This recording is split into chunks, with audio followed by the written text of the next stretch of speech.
For the YouTube audience, hello, welcome in, guys.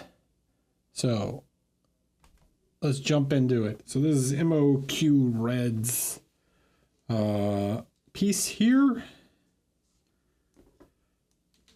And he's been working on what looks like some kind of Space Marine. I'm not sure if he's supposed to be a Chaos guy or not. Got what looks like trying to do some sort of non-metallic effect while also having a pretty heavy source lighting effect here on the back. So we got these two views. It's pretty violent, but hey, that's Warhammer for you. All right, so what do I like? I like so far. I quite like the sort of idea with it. I think the rendering on the armor is pretty good. I think the base is okay. I don't think it works super great from this angle. Let's look at the one other angle here. I think it works a little better from this top angle. One of the problems that I often find with little bases like this, when you have a lot of scenes and when you have a lot of stuff in the scene, I think it helps to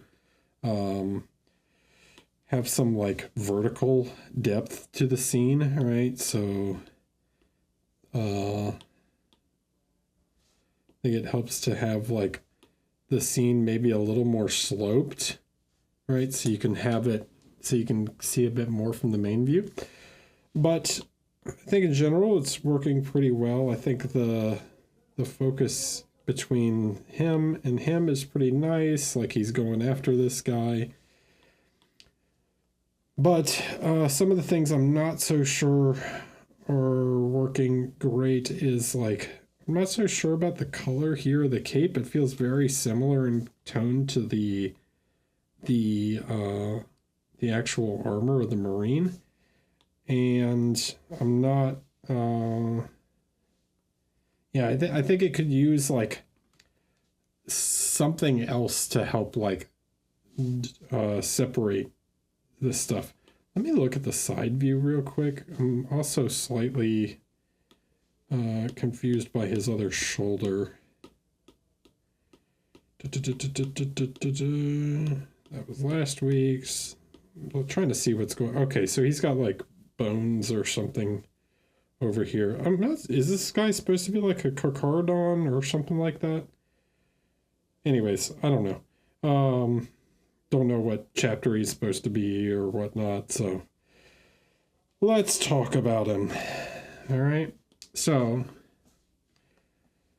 one thing I think would help out here is I think there needs to be one, I think we could play with the color of the cape a little bit. So I'm gonna set this to like a color layer. And I think maybe like using some sort of reddish tone or whatever for the cape might, this is gonna look very pink, but let's set it here. We'll do it like this.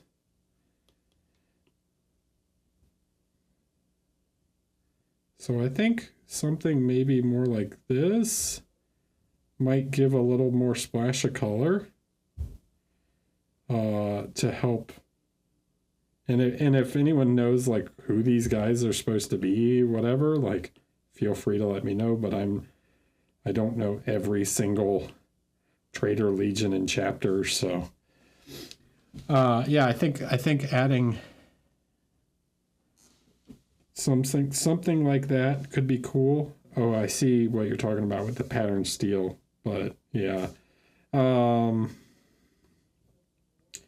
Okay, the next thing is, I think one thing your metallic's missing a lot is you need really to think about like defining these edges more, okay? And to do that, like you really like the general volumes and stuff are pretty nice. Like I see this like what's his name? Who's the guy that kind of popularized this sort of style? It's not Darren, it's is it what is his name? Dang, I'm forgetting. Sorry. But yeah, I think we need to really like trying to find some of these edges more. Okay. If we're going for a steel effect, like you really have to try and define every edge.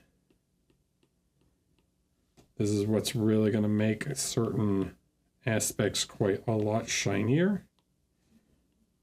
Right, so things like this, even down here, like on these parts, right? Like you can define these areas a bit. You don't have to go like to the brightest, but like some kind of gray edge. No, not El Miniaturista. He's a former heavy metal painter that really like popularized the style of like metallic, this like shiny space green armor. Yeah, and you got to like define all these things, right? So like all these little pipes and stuff.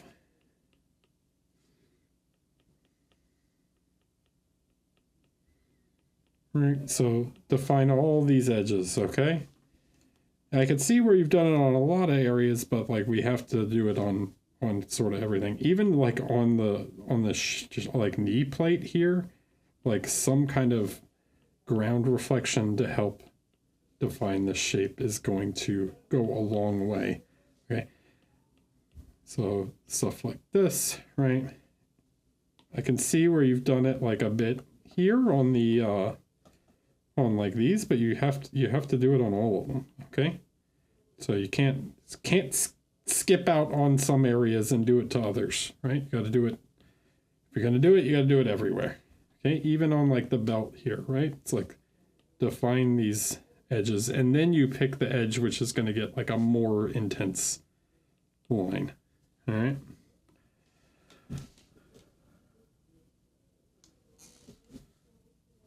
No, it's not Richard Gray.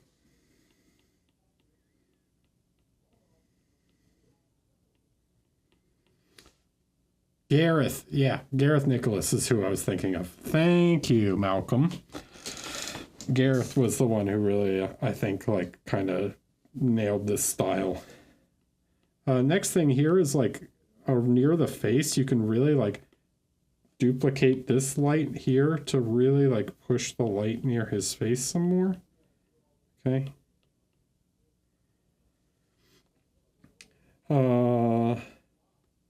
Yeah. That's kind of, I think, where you need to go with some of this. So a lot of it's just like going back and making sure all this stuff is really well defined, right? Like, and then knowing where to push certain edges and leave others like a little more subdued, right?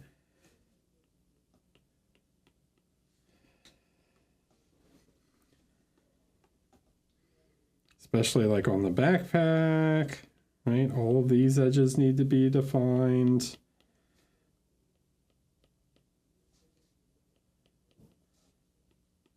Okay. Then on the backpack here, we can see like, here's sort of your highlight placements, right? We need to make sure that these are consistent. So this highlight placement right here is too high. Okay.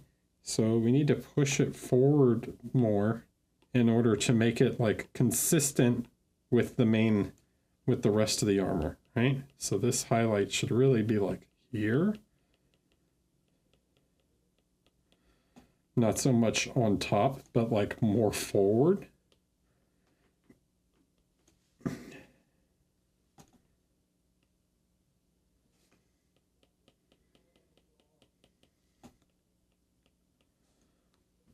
You can see the difference between that, like this is going to like really help just define everything, okay? And we're searching for definition and readability, okay? So really important aspect.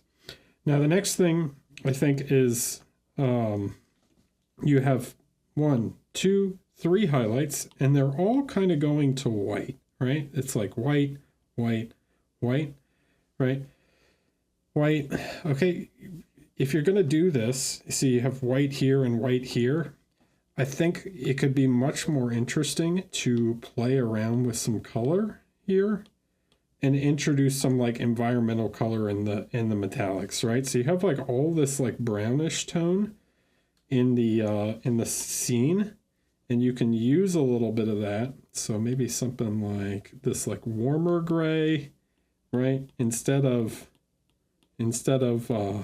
like white, we can play around with like a little bit of color in the reflections of the metallics in order to make it like feel more like it's part of this environment. Okay.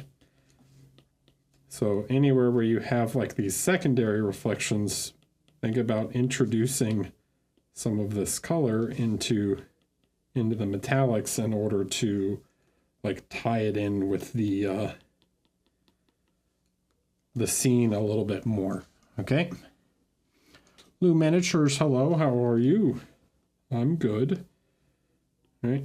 So these sorts of effects really help set like the scene and ambience. Okay.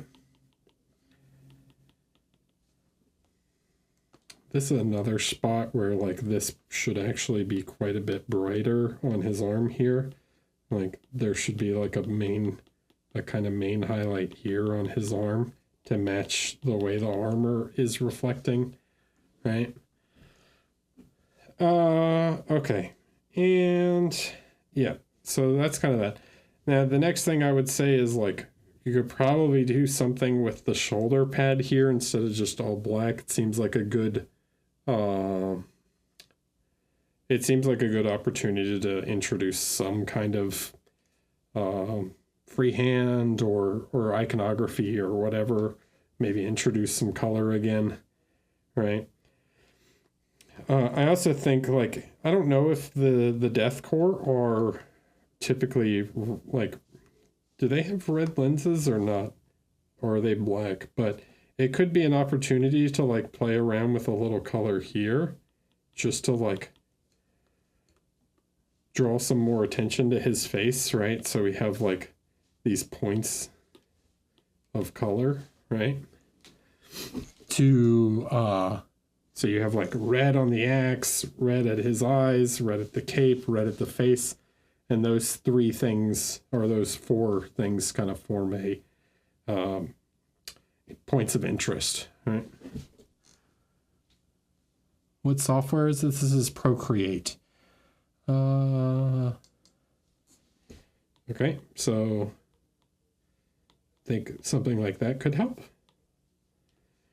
And then the last thing is like, if you're going to do this OSL, I'm not going to give you a ton of feedback on the OSL, but if you're going to do this sort of OSL effect from the back, like, don't be afraid to like show some of it on the front some more, right? So like, you'd want this from the main view to like really see some of this reflection, okay? So like, where is this stuff showing up, on these parts, right? Like, some of this should be reflecting probably on like the edge of the cape some more, so it looks like there's like this sort of glow coming from behind, right?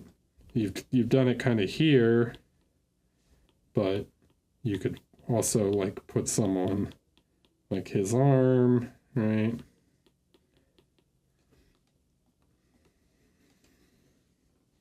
These'll help silhouette a little more. Okay. Same with like anything back here, right? If you're gonna have this like glow coming from the back, like it should be showing up in some of these parts. I don't know where his leg is back here, but maybe the cape blocks it from the backlighting. But yeah, like lean into it some,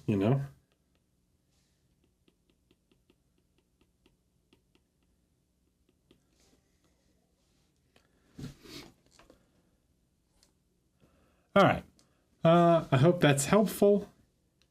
Let's jump to the next one.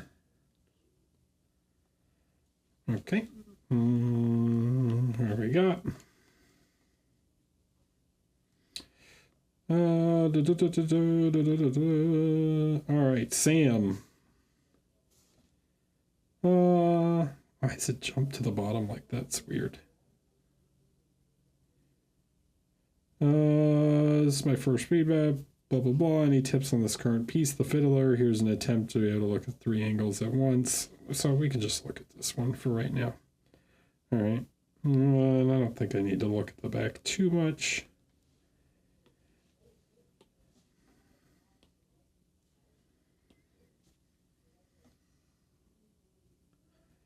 Okay, so in general, I like the yellow, the kind of yellow light with the like slightly cooler shadows. I think that's working pretty well. The first problem or the first issue I'm seeing, like I like the colors and stuff, but I'm having where do you guys look first? Okay, I'm gonna let chat get involved a little bit. What's the first thing that draws your attention when you look at this figure? The sleeve. Everyone says the arms. Yeah, most people say the arm, right?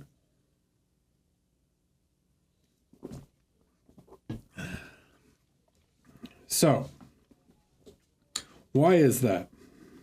Right? Why is it the arm? Well, let's look at why.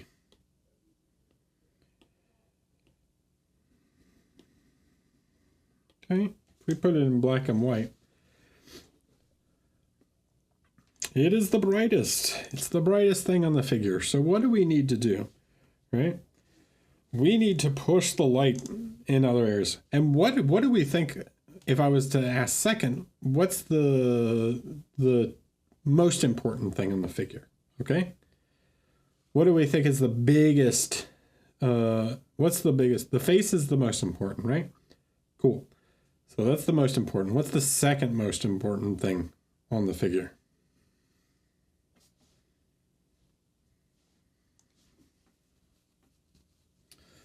The violin, correct.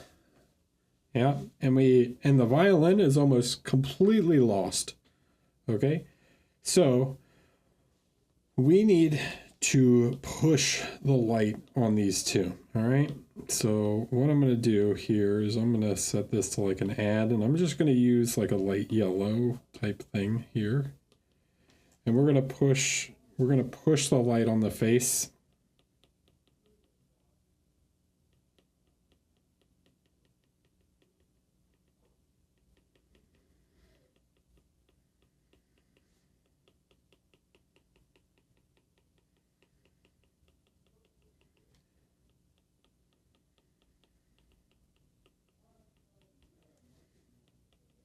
Okay, without like ruining the shadow that you kind of have, right? The shadow sort of works, but we can really like push the light on the face a lot more, right?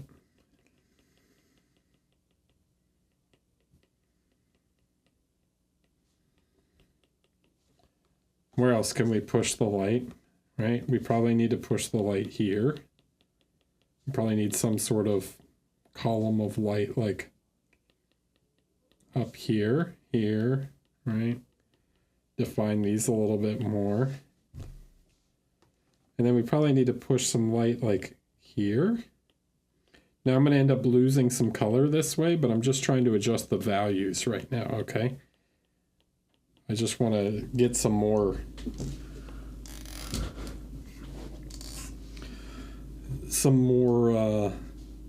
effect here, okay? And then the next thing is we need to really like draw some attention to the bow, right? And then the violin needs like a lot of light. Now the violin sadly is kind of turned away from the light, but we can use some effect here to like maybe these things catch light like on the edges or whatever, and we can push some lighting effect on this a little bit more in order to show like he's got the violin, right? So Some of that might be like adding some shine to the strings, right? By the way, violin strings are not metal, okay? They're not like guitar strings, which, by the way, acoustic guitar strings are not metal either. Not typically, sometimes they are, but normally they're like nylon, or if they were made back then, they would be made out of like catgut or something, like a bow, like an actual bowstring, right? So something to like define these areas a little more, and then probably want to define the hand a little bit more, because the hand is quite expressive, right? So we need to draw more attention to these areas through light and everything, okay? So maybe something along those lines. All right, and now if we look at like the before and after, right? Now we can add color back in, and maybe it doesn't need to be this intense. I could lower it a little bit here, something like this. But the difference between this and this, like, where are you looking now?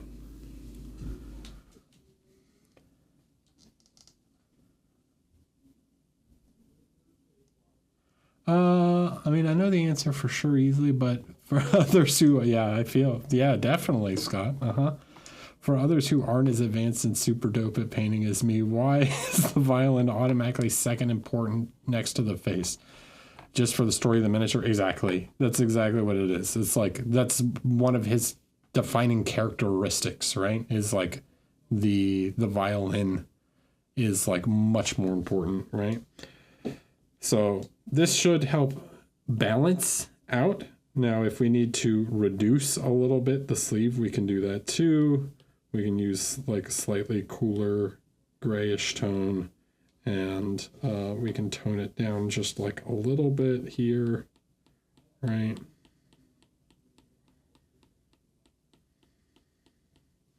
Kind of on the bottom, sort of away from the light. Like, we don't want to completely kill the light on the sleeve, but like just reducing it a little bit should help, right? So the difference between that and this, okay?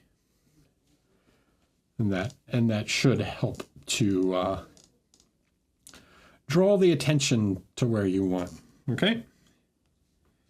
So think about the lighting and everything, okay? Cool. All right.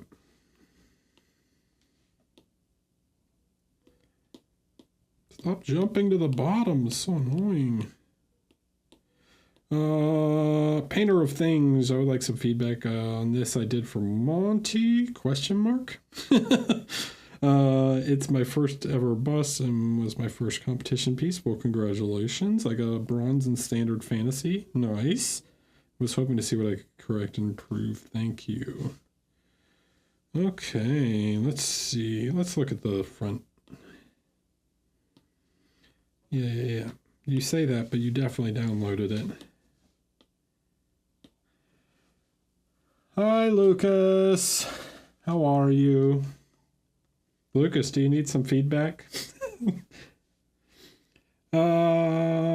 Okay. So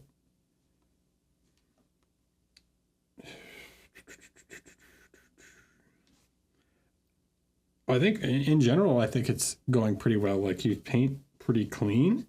And I think that's nice. I can't stand the textured nature of this bust, but there's two big things that stand out to me. Okay.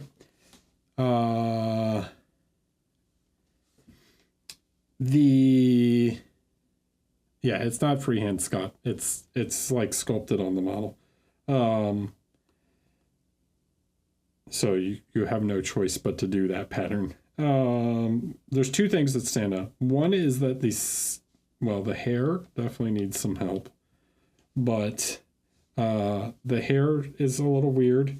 The skin feels very porcelain, like almost like a plastic doll, right? Instead of feeling a bit more natural. And then the third thing is like, this is like super weird to me. It's like, you've got this like blue and purple and kind of like subdued color scheme. And then you just throw in this like super bright red on the katana right here. And it causes it to stand out a lot. Okay. So the so yeah, let's see what we can pick. You've got some red here on the lips, which you could, but I think you could tone this down. Anyways, let's focus on the hair first. So for the hair, you can look at the photo and see where the highlight positioning is on the hair, right? You should be able to see it. It's like, oops. It's like right here, right? See that? You can see it like from the actual light, right? But all your like all your highlights are like up at the top, right? So we need to move these forward, okay? And to do so, now it's a little odd because I think is she supposed to be? I guess she's supposed to have brown hair. Who's that? Rowan Miniatures. Thanks for following. Thank you. So the way we can do that is like, you want to create this sort of pattern like this, right? It should like go across the head sort of in this shape, but you do it in lines, right? So these lines, let me jump up in value, okay, should kind of radiate from this center position of her hair.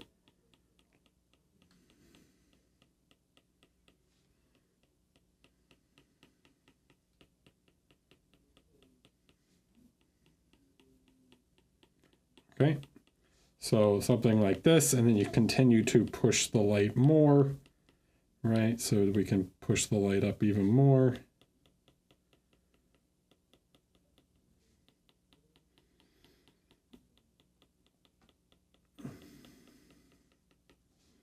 So we have something like along those lines. And then for these parts, right, you're like highlighting the tips, okay? Like she has like, but we want to think about with a shape, right? So the shape should also kind of come out from, the highlight should sort of come out from the center area where the most light is going to hit, okay?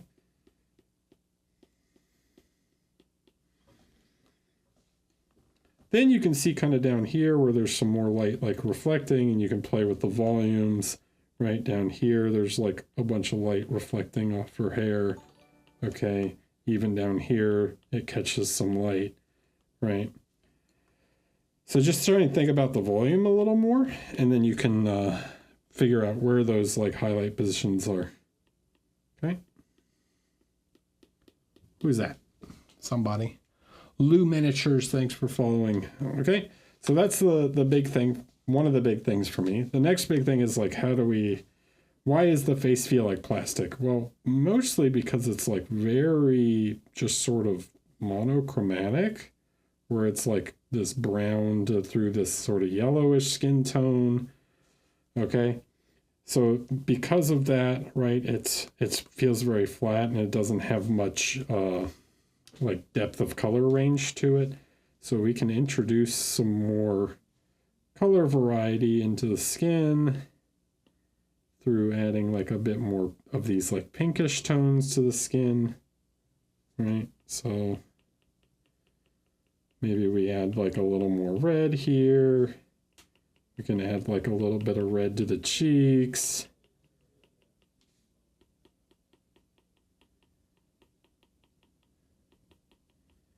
Okay, so think about like the face, and like try and vary up the skin tone, so it's not just like one, sort of solid skin color. You have like a bit of variation in the skin color, right? Also, you're really like blowing out the highlights, so maybe adding a little more shadows might help. You could probably push some of these shadows a little bit more. So I'm going to come down here and maybe something like this, right? Add a little more drama.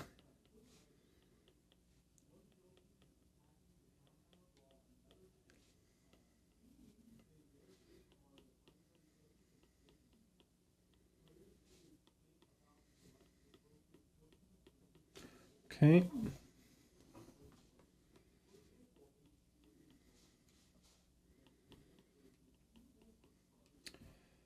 So we're trying to push the contrast here a little bit to like try and add some more depth to the face, right? You can push sort of the shadow under the neck here a little bit more and just play around with the colors a little bit, trying to find some of these like subtle forms a little bit more, right? Let's define this a little bit more.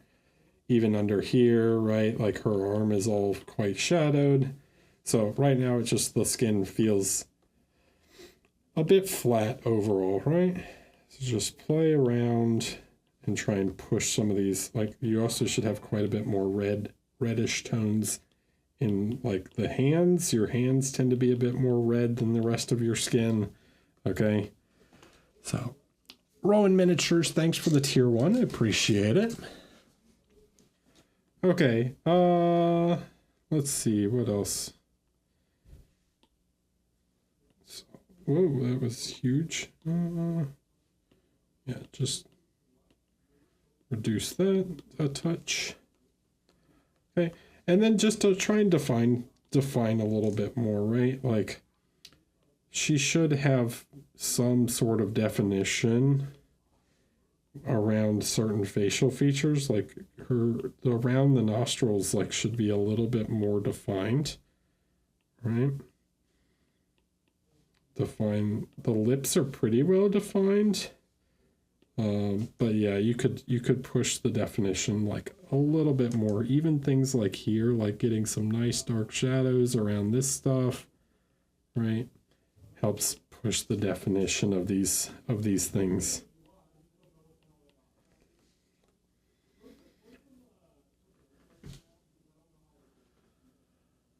Okay, yeah, so that's my main feedback. This stuff is fine. Yeah, there's a lot of noise and stuff in there, but try and just like play around a little more with the skin and the contrast and stuff. Okay, next.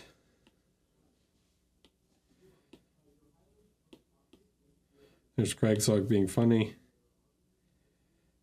Hey Ark, here's my second submission I have for Feedback Fridays. I just received a silver and standard from the Squidward Open. Congrats.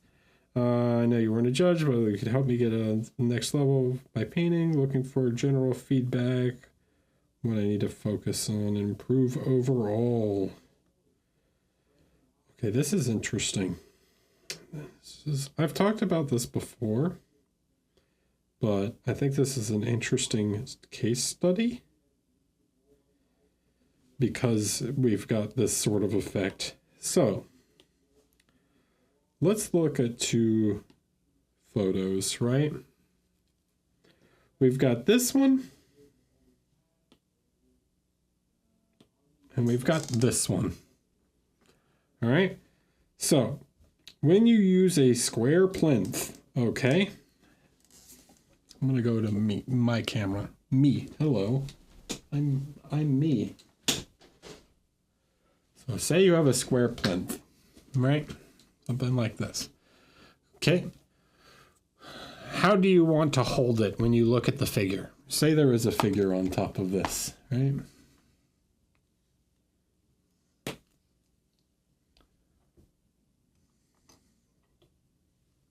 Let's put this Gundam on top.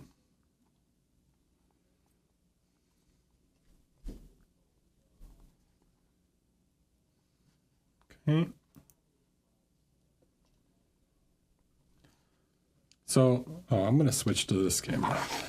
Let me switch to here. Okay. So I've put this guy on this plinth, right? But I've put him at an angle where like this is the front of him, but now he's like at a 45 degree on the square. Okay. So what feels more natural, right? So when you use a square plinth, the square nature of the plinth makes you want to put the flat facing towards you. Okay. But clearly, like you've positioned him like this, where the scene kind of wants you to have like the corner facing you. But we naturally don't like to do that, right? We like to line things up flat to us. So this feels unnatural. So you need to really think about like the positioning, right? Maybe I don't like either of these. Maybe this is not the main view and this is not the main view. Maybe the main view is something like where he's slightly turned. Okay. So maybe he should be like this, right? Where he's like, now that it's squared up, right? He's like at like a slight angle on the base. Okay. So you think about like how you position the figure on the plinth and how people are going to hold the plinth and look at the figure. Right. So that's one of the big problems I see with this scene is that like you've got you don't really know like what the main view is and like where you should be looking, because it's like, is this the main view or is this the main view? Like it's tough to decide. Okay. Lou Miniatures, thanks for the tier 1. Appreciate it. Okay. So in terms of the painting, like I like where the painting's at. Oh my God, that's some bad print lines. It's got this sort of craft world kind of thing going on with the color palette, right? Like the blue and stuff. I assume the blue is like, I don't know if it's just done for stylistic effect or if it's supposed to be like reflecting off of the water. But I like the kind of general color scheme you've got going on. If you're going to do this effect though, like check this out, right? You've painted the figure like this,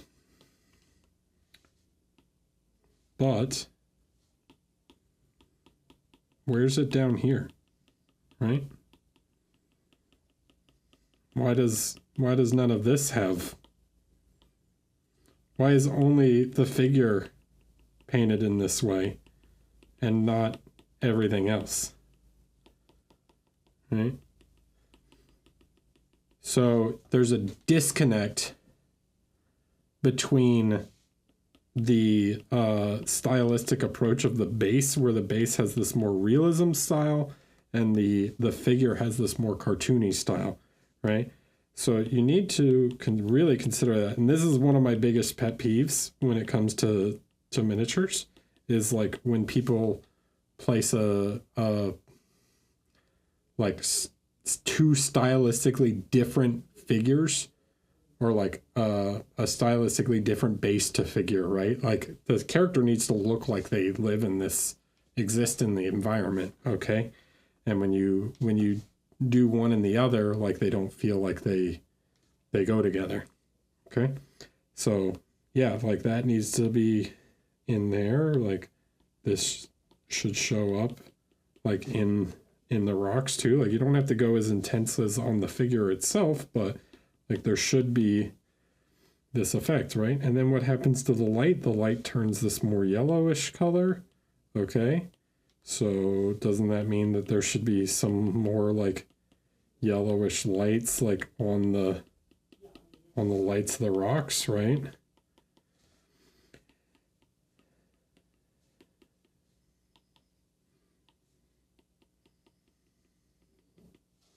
As far as the painting on the figure itself, yeah, it's like, this is fun. Like the actual painting on the figure is quite good, okay? There's like little stuff I could nitpick, but the big thing for me is like understanding that like when you do, and like what is the purpose of this effect. Like when you do these sort of color games, right, where you're playing with like these non-local colors, like why are you doing it? Trying to understand why you're doing it and not just do it. Like I assume you've seen either John Ninas or who got it from Craft World, and like Craft World does it, and Craft World takes from other, more impressionistic painters, right? Like why are they doing it? Well, you can't just do it without understanding like what's the purpose behind it. Okay. I mean, you can, but then what happens is you run into issues like this where you're like, there's this disconnect, right? So just try and think about that stuff. Okay. Like I really don't plan to comment too much on the actual painting of the figure itself. Like the like rendering of the volumes and stuff is pretty good. Some things could be a little more defined, like the edge of like his foot and the dog is getting a little lost. The bone in the dog's mouth feels a little more like metallic than it does bone, right? But the big disconnect is between like the base and the figure itself. Okay. Cool.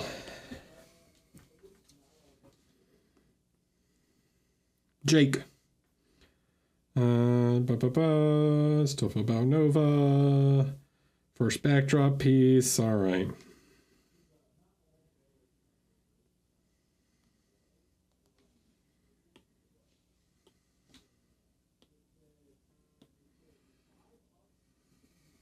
Hi, Paintchantress. So, what do we think? Huh? What do we think about this figure? What do we think about the scene? What do we think about the composition? Okay, does anybody feel anything about the composition, right?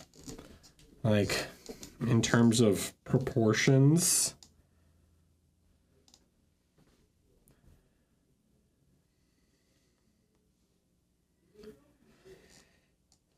Does it feel cramped or open?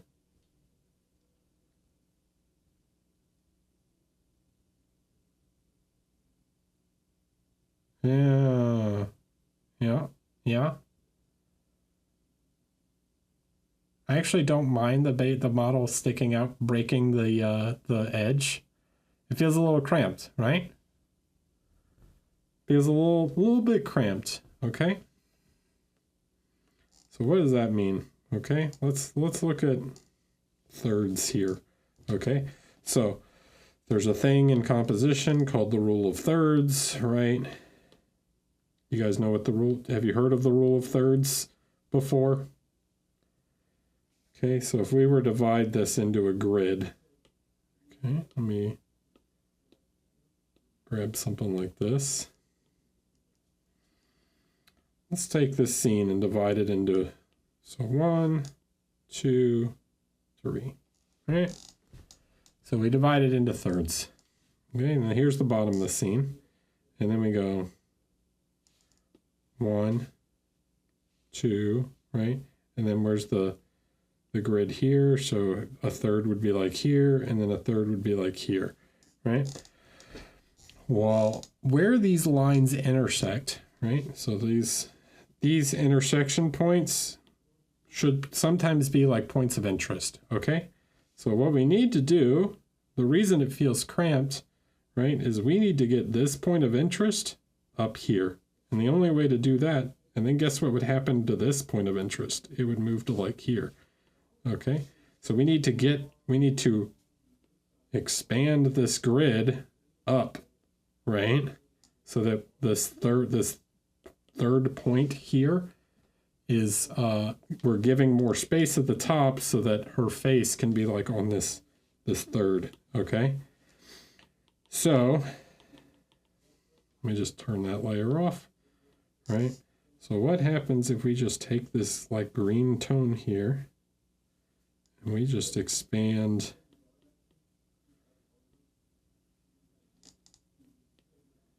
this up more?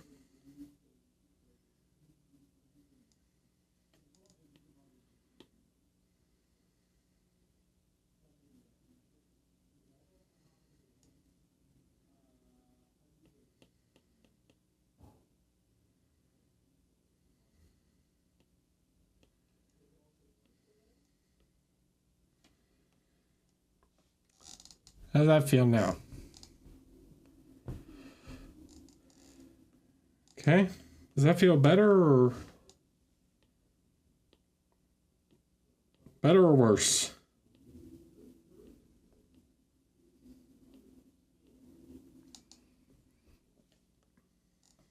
All right. It didn't take much, right? It's that little bit of extra space at the top that changes the balance, right? So now if we go 1, 2, 3, 4, right? Now that first third, boom, is like right on her face, right? And then that second third is like right at the gun, right? And then we have this nice line that comes up like this from corner to corner where we create this line of interest 1, 2, 3, like down here, right?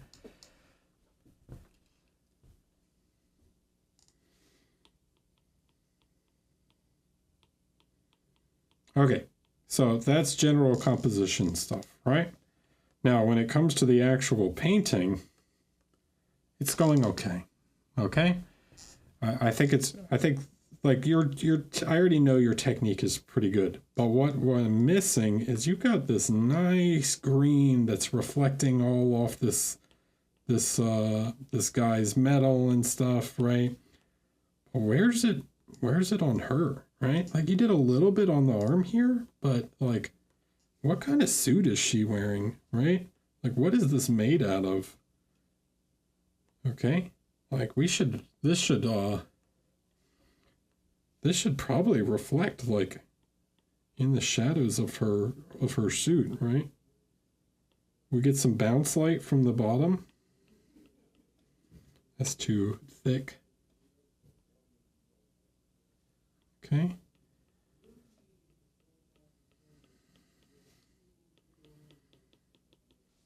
You can see it did a little on the boots, right? But like, come on. Like, we can push it a little more than that.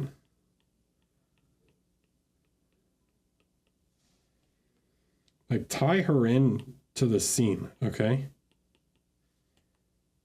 Also, it's going to help, like, separate stuff like this on her arm, right? It's going to help, like, silhouette this stuff. Okay? And then it should show up, like, on the gun, too, right?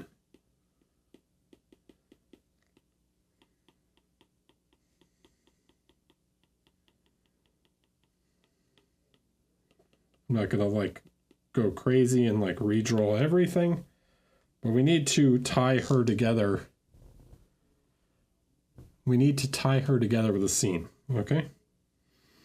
There's actually a concept in backgrounds, all right? And I'm going to quickly go over it, but I don't want to, like, go too much into it.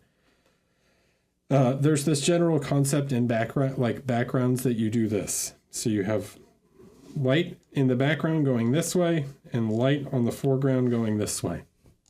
Okay? So what do I mean by that? In order to silhouette the character better against the background, right, you have more light down here, less light up here, and you have more light on her here, and then less light as you go down, right? So you could actually increase the light back here some more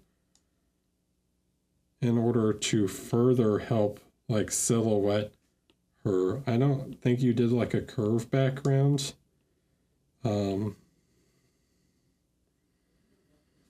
But there is this kind of idea that like as you push the light like this, right?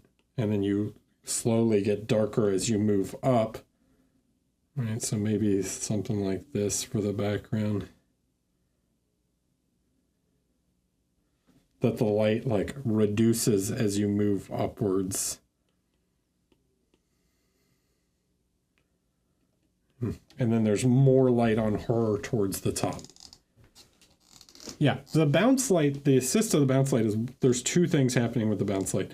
One, the bounce light is to help tie her into the environment more, right? And then other, it helps silhouette her against the background, right? Uh, okay. Other things. You need more light on her chest, probably. Right. So we probably want to push the light here a bit more.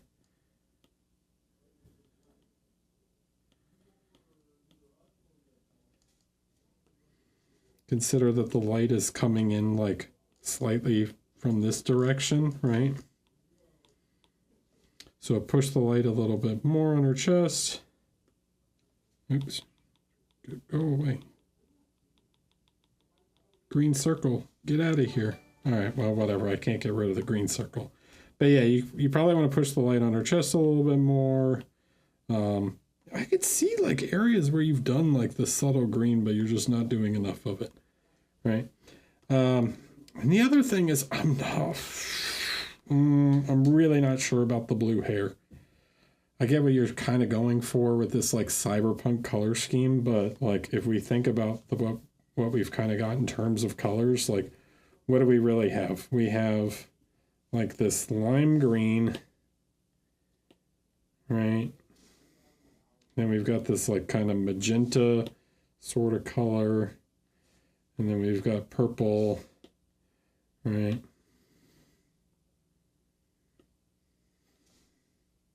This sort of purplish color, right? Which is also sort of in these magentas.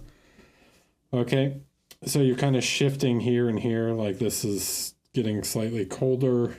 Okay, let's look at them where they fall. So we've got one here and one right here, and then you've got this sort of split complementary with this like lime green, right? It's like this lime green, and then you sort of split into purple and pink.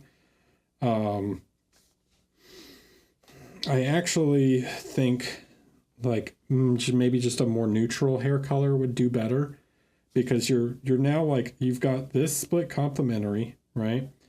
And then you just sort of jump straight to this like teal color, right? That's sort of out of nowhere. Like it just doesn't really fit the color palette. So maybe if you wanted to do that, like maybe just doing like a more black hair might be better. I'm gonna take and just like take the color out of her hair.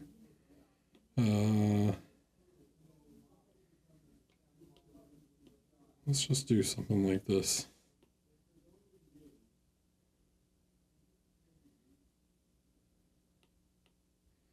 This is too light at the moment, but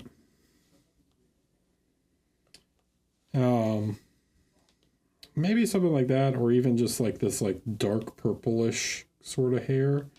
Maybe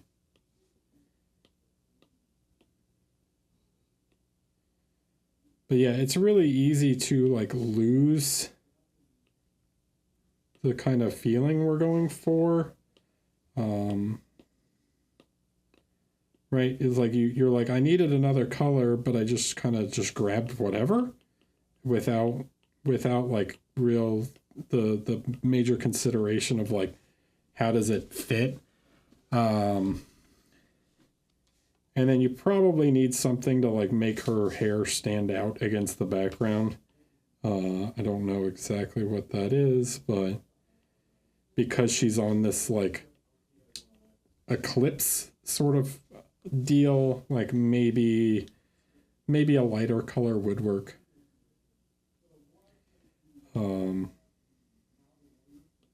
Or you could play around with like color streaks in her hair or something. You know, maybe she has this like maybe just her bangs are purple, or I don't know. There's like a lot of options here, but right now like the like bright like blue hair, this like teal blue hair just doesn't really fit in the color scheme. So I would kind of think about different ways that you could play around with that. Scott.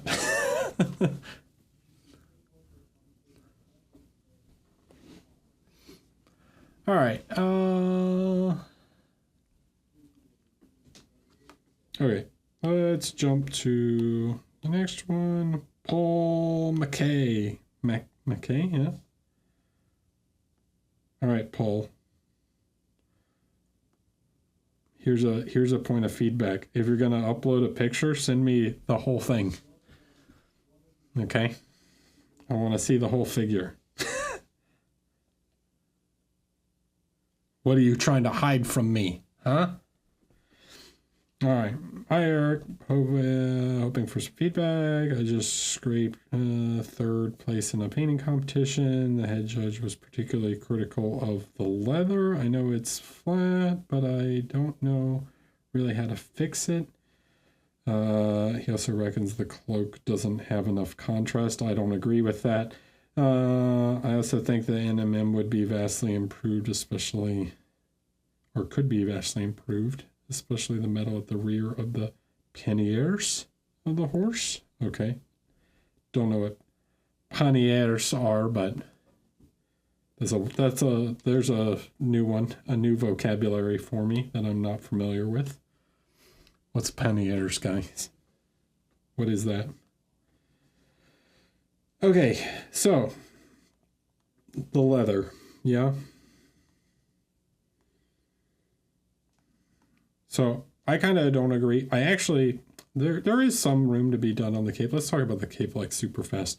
I think you could render the cape like a little better. Like, it's not so much it needs more contrast, it needs a little bit more shape, right? So I think defining some of this shape to the cape a little better, right? Like,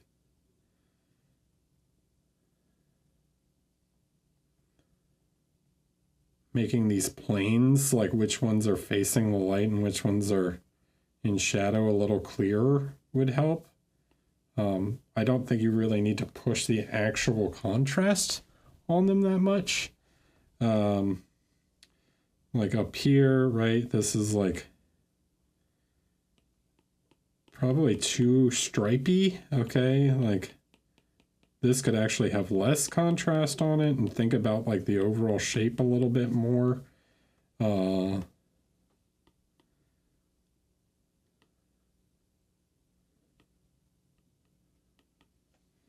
the shape is not like super clear of where the light is.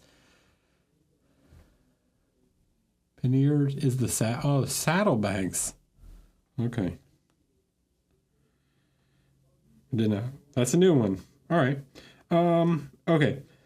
For the leather, okay, what you can do for leather is, it is a little flat. What you can do here is you can take like a nice ink, something like maybe not like an ink, but like Vallejo has this like slightly matte, basically functions like ink, called like wood grain. Inks can work too, but they can become really like glossy really fast. And what happens is you start to lose, like it just becomes too glossy. So you can mix it with like a little bit of matte medium, but yeah, you could definitely like make these planes like a little more and use a little bit of like this kind of ink effect here, just to add like some extra shape and definition to these guys, right? Like, just push the contrast a little bit more. Like here on the right, the sides, you can push these a little bit more.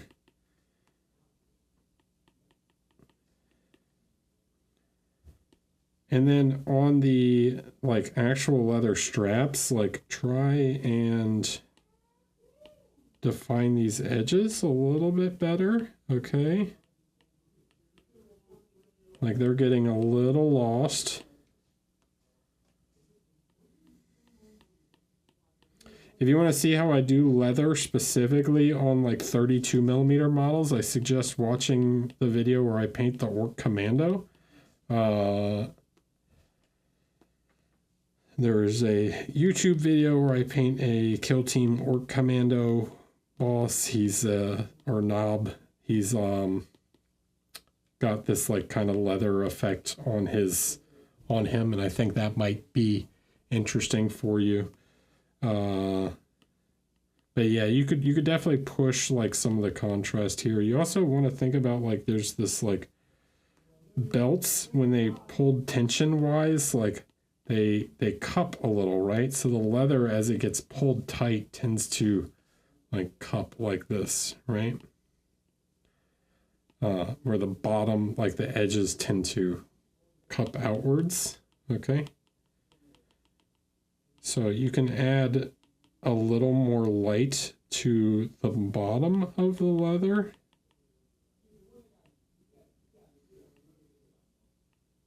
Something like this.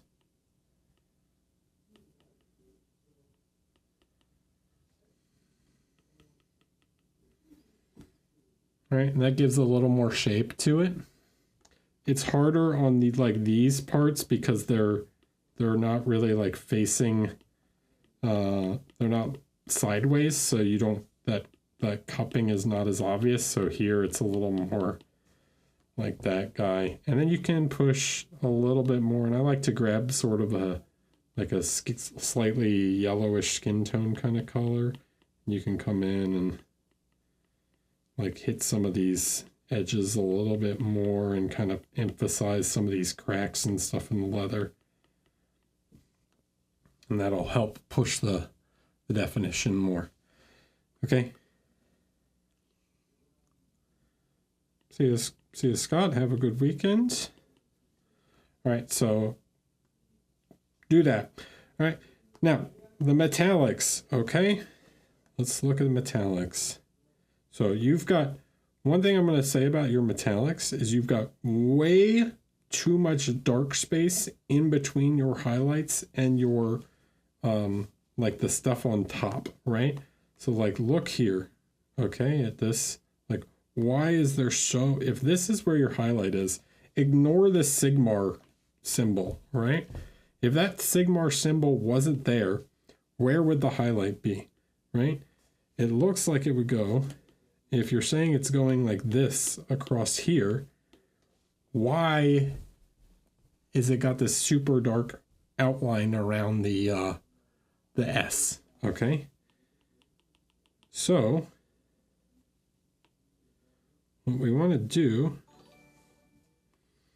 is you can create definition, more definition, by pushing this light like right up next to the black, okay?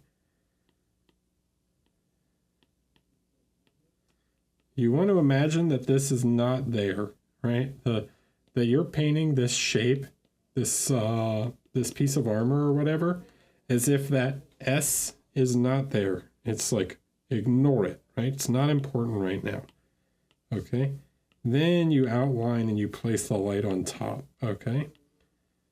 Right, like then you can dark line and do all that other stuff, but the volume of this shape is the important part, and we need to think about that shape without the context of like this other thing on top. So you're like letting these details dictate where you paint the light, where you should be letting the light, the shape, the overall shape dictate where you paint the light, and then you paint the details in after. Okay.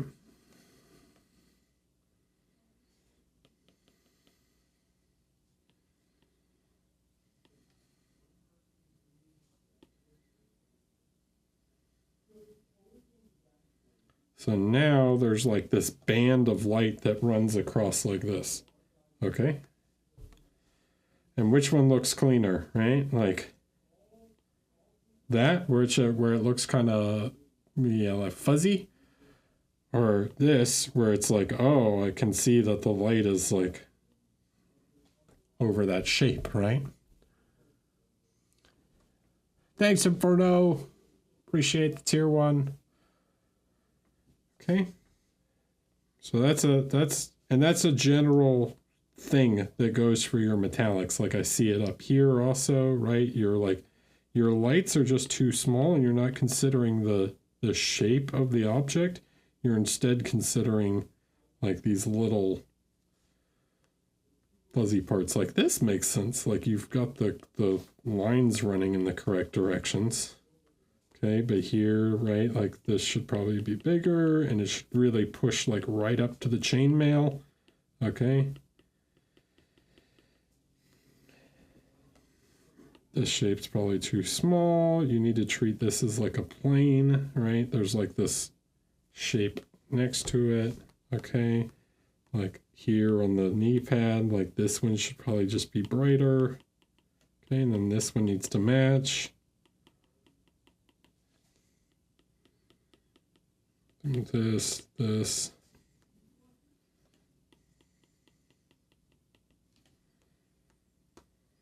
You've got three little things here that all are the exact same. Pick one, right? Maybe this is the brighter one.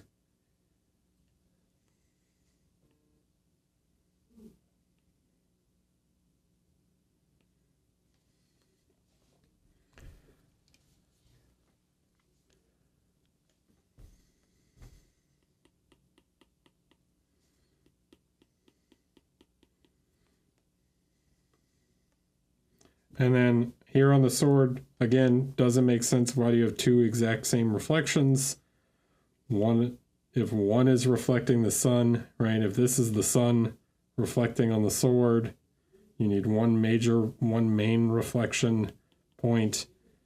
And then this other side, like what is that reflecting, right?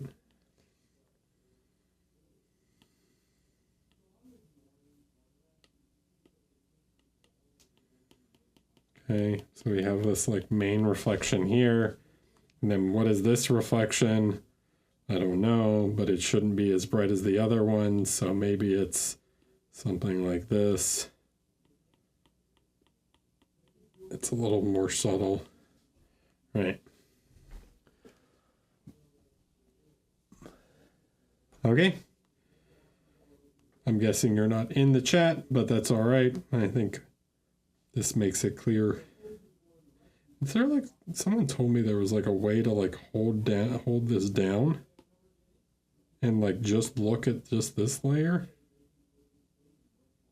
Is it the reference button? I don't know what that does.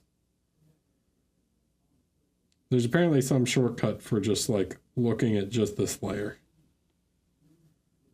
without everything else. But I don't know how to do that. All right. Yeah, I think that should hopefully make sense. You can see the difference of the metallics here and like how they're affected by the light and everything. Okay. Cool. Mirage. So Mirage was in my workshop.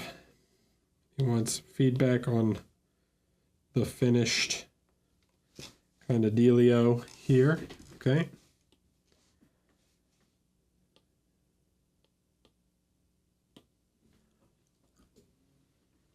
So, what do we think, guys? Huh? It's pretty good. His face is quite good, huh? Yes? No? I think it's quite good.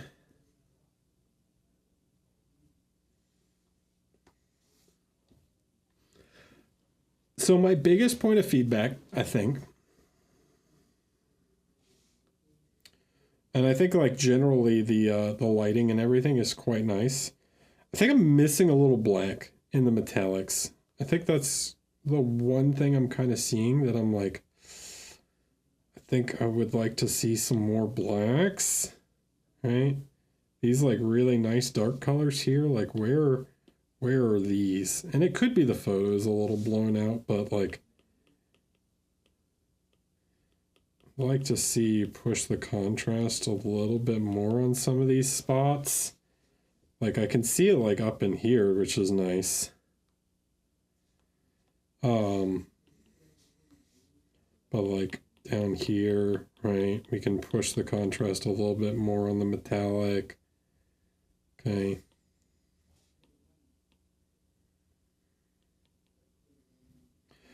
And by contrast, I mean like the blacks, right? These like blacks that are going to make these parts look like a little darker, shinier, right?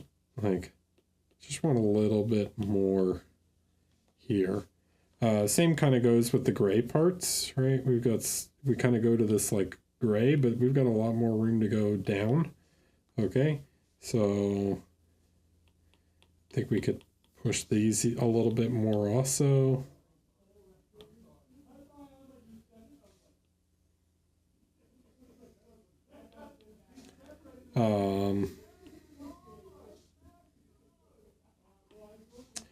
The other thing that I think is like, by the way, this is rendered quite well. These like wing things. This is a little rough here. I get what you're kind of going for with like the sort of like dotted nature of it. I'd like to see this. There should be a bit more of this like neutral sort of color transition here. Okay, so what I mean by that is like we kind of jump straight from gray to yellow. And I think we need just to like blur this edge a little bit more. We need a little bit more of this like this sort of warm yellowish gray to help feed that transition so that it doesn't look too much like gold in the light, right? So something like this, right? It's like these sorts of colors you have here are really nice, but then I'm like missing that in like these parts. I don't know quite what effect you were trying to achieve with like the very stipply nature of it, but we need a little bit more of that like that gray color to this like grayish yellow in order to separate these two a little bit more.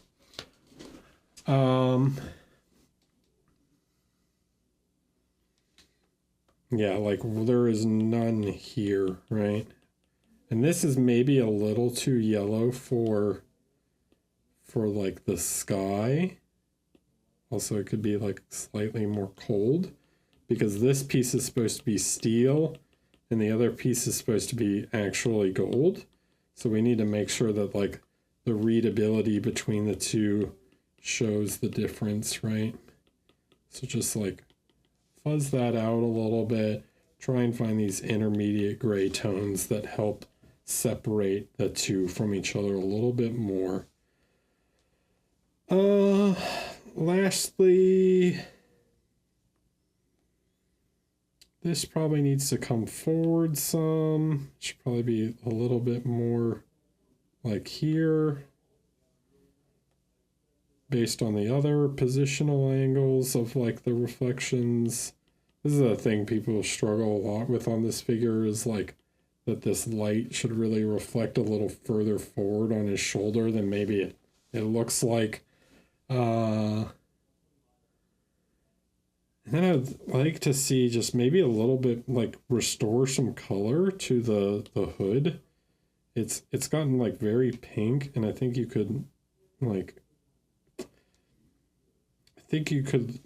increase the saturation of the purple a little bit here in the shadows. Like what happened to the shadows, right? There's just like this gray. So something like this, right?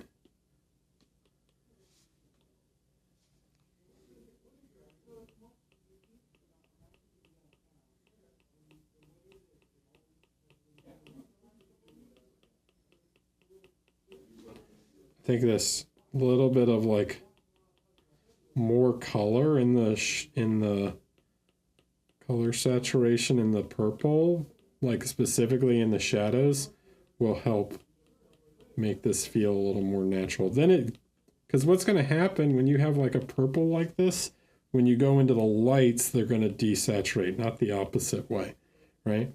Because the yellow lights is going to make the like color of the purple desaturate in the lights because it's the complementary, right?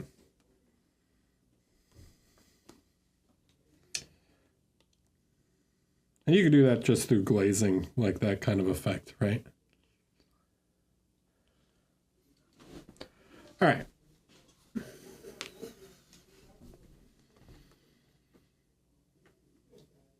But nice job. Face looks really good, dude. Quite impressed. You know, I'm just saying.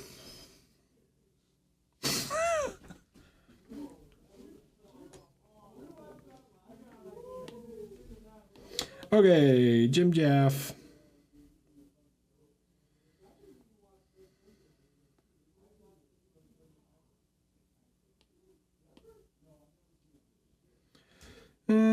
Very much a work in progress. Can you give general feedback, but mainly on the bell?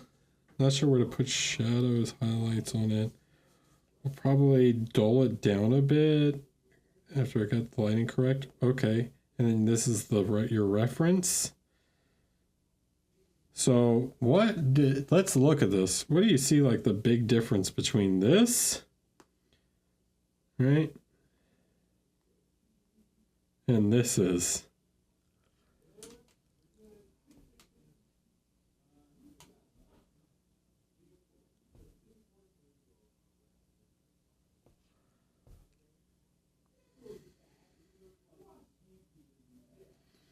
Anything? Anybody got an opinion? No? I'm just talking to myself on this one. Yeah, we got like a lot more green in the shadows. It's also just generally darker, right? Like, not very big highlights on this. So yeah, we need to get some of that in there. All right, so yeah, gotta push the contrast on it. General stuff on the figure so far. I like sort of the colors where you're going. I think you need to work on some contrast on the beard, or like some texture on the beard or something. Define some edges a little better, right? Like probably use some texture on its lips. I also think the lips are maybe a little too crazy blue. I think you can maybe tone that down just a touch, right? Like you want something like in between his skin and blue, like not like pure. You can like push into the blues as you go up, but maybe like a little bit more purplish might help not look quite so crazy, right? Like just use like a little bit of the glaze of the skin tone on the lips to adjust that down a little. Okay. Yeah, for the bell specifically, like you need to push it a lot, right? So we need these, and when we say greens, it's like these yellowish sorts of greens, all right? So you need like way more shadow.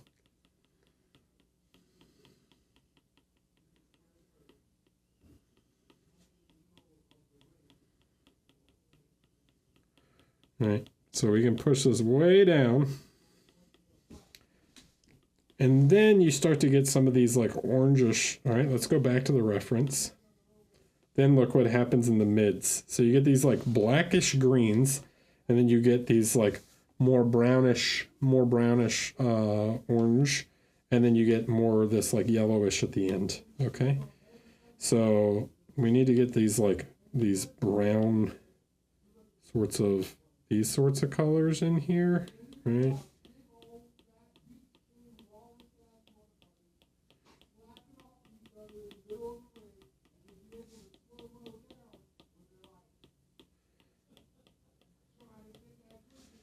Okay, so something like that. And then just generally, I think the light could be a little bit smaller. So now something like this.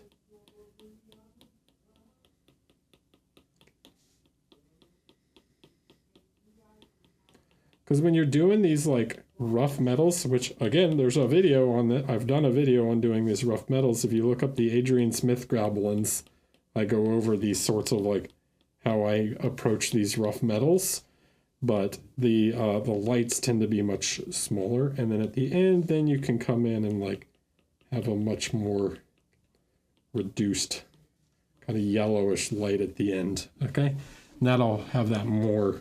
You can do like all these little dots and stuff. So these like you do this sort of stippling thing, right?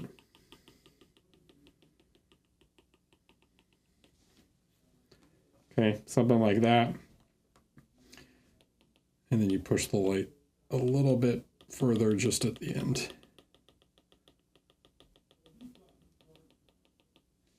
And then maybe you have like another little reflection right here.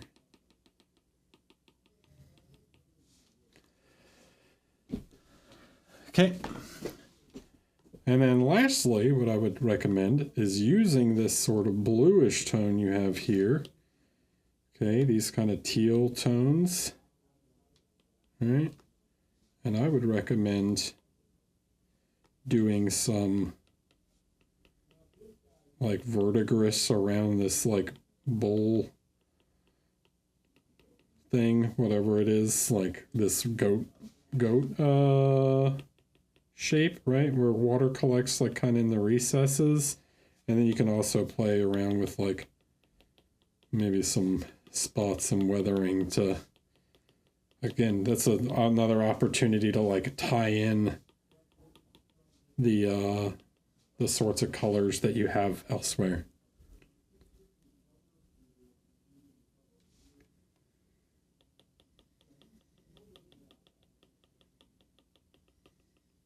Are you talking about this bust, Kragzog, or are you talking about Sahalor, the bust that I use for my workshop? Because he was a Chimera Kickstarter, and I think it's just delivering now, or it's very soon. But yeah, that's another way to like tie in that color, and that's how you can kind of approach the metallic. Yeah, I don't know if he's available retail yet. So, and obviously the what's it called version, my version, the one I use for my class, is not available outside of my class. The hooded version, you can only get it in my workshop. Okay, guys, I'm going to take a quick little break, and then I will be back, and we will look at some of the other ones. So I'll be back in just a few minutes. Thank you for censoring this.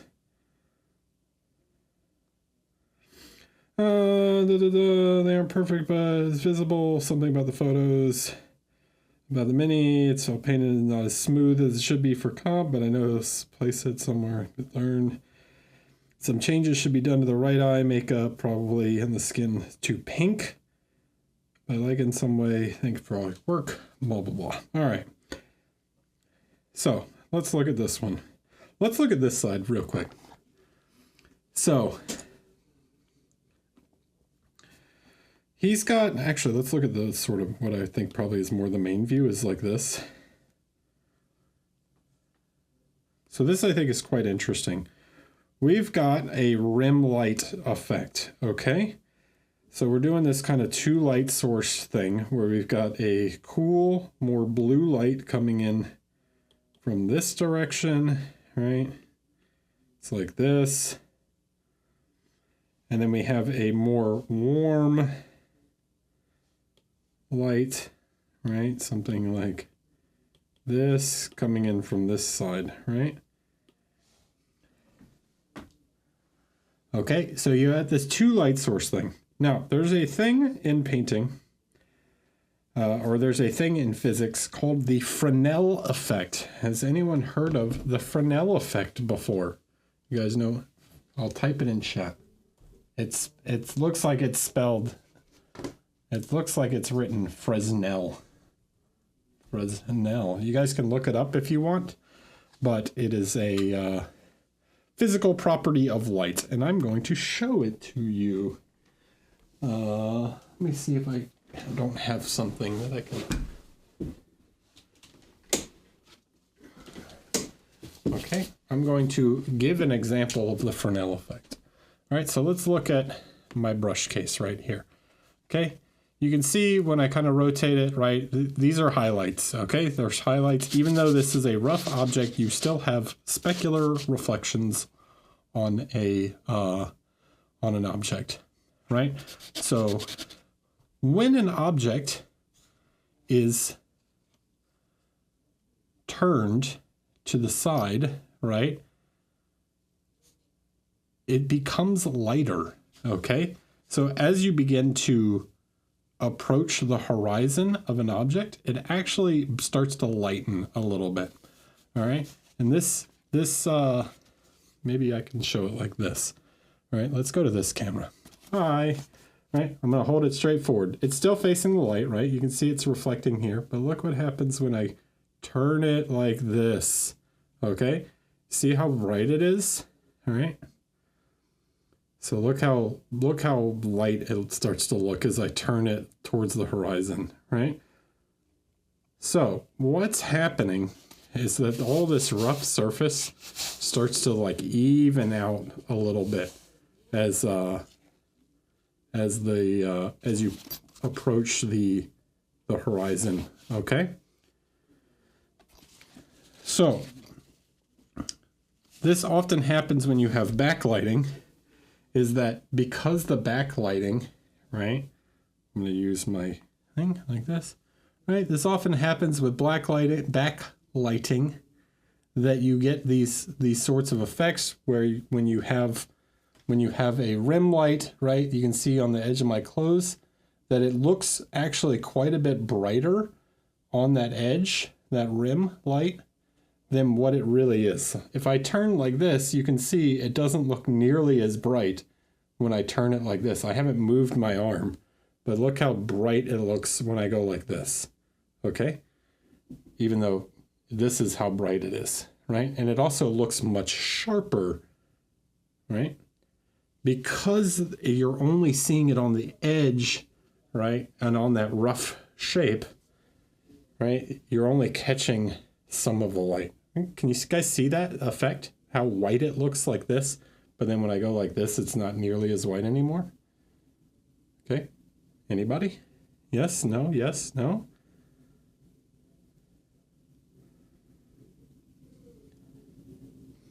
Okay, so this is the Fresnel effect, all right, in action, all right, in real life, okay?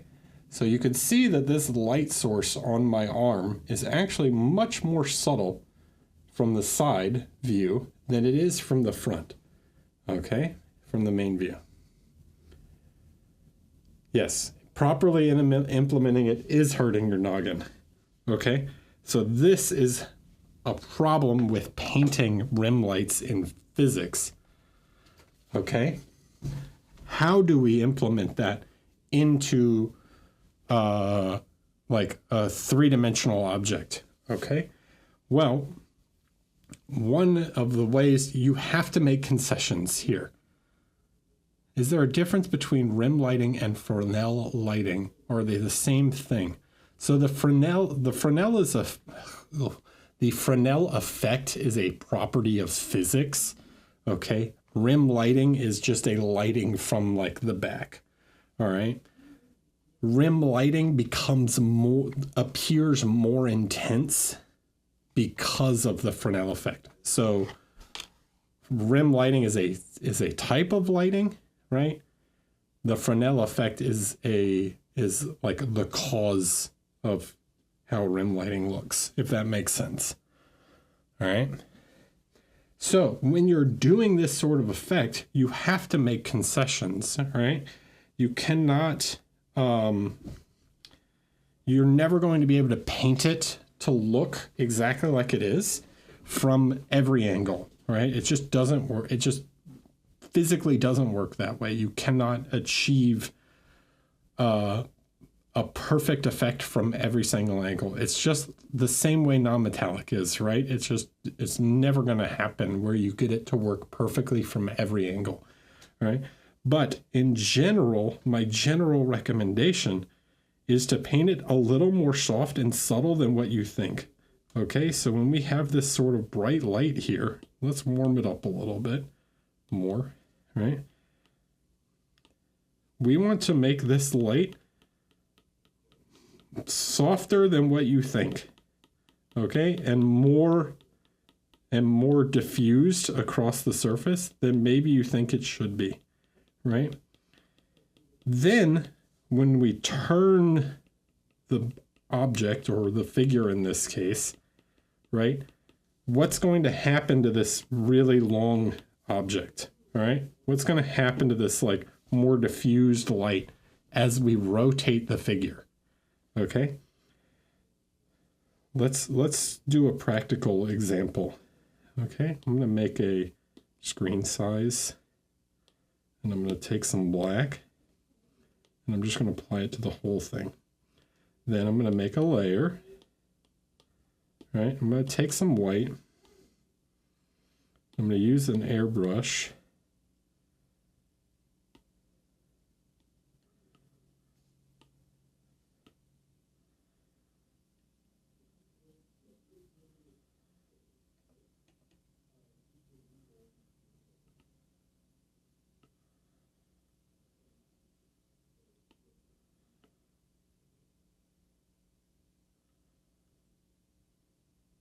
Okay. So what's going to happen to this? This looks like nice and soft and diffused, right? It's like a gradient that's all diffused. Okay. I'm going to turn it down a little bit also. Right? Something like this, right? So if I take this,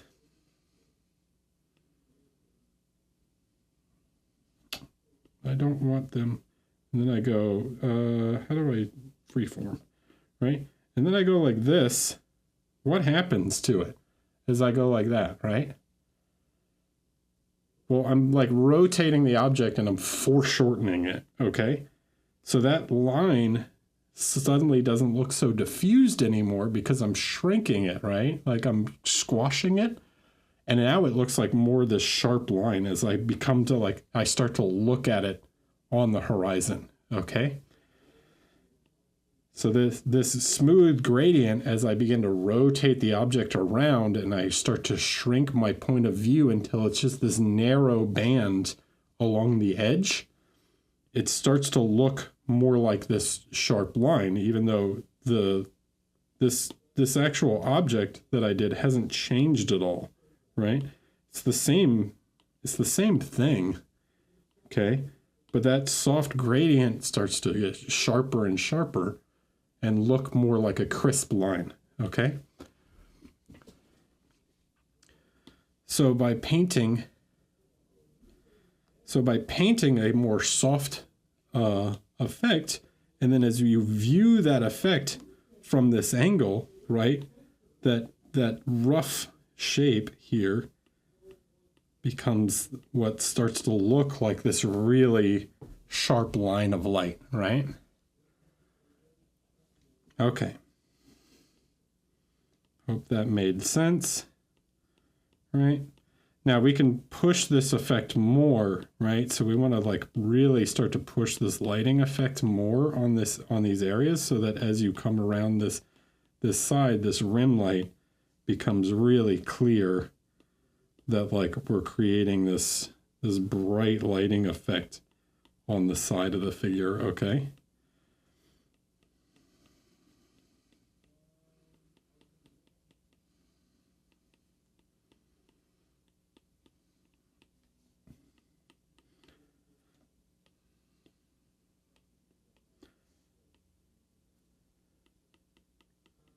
So we need to push this more like this so we have this strong light from the side, all right?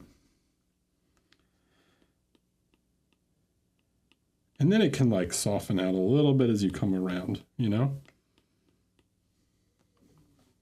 Something like that, right? The difference between, oh, I'm just drawing on the wrong layer, but sorry. No going back now, right? So that's one situation, right? We want to try and like make that sharper, okay? Now the blue light looks pretty good. I don't have much to say about the blue light. This light here doesn't really make sense. This like more yellowish light here, we probably want this more pink, right? This like more bluish lavender, okay? And then we can play around with the blue light like a little bit more on some of these areas. So like it should probably affect her hair a little more. So something like this, right?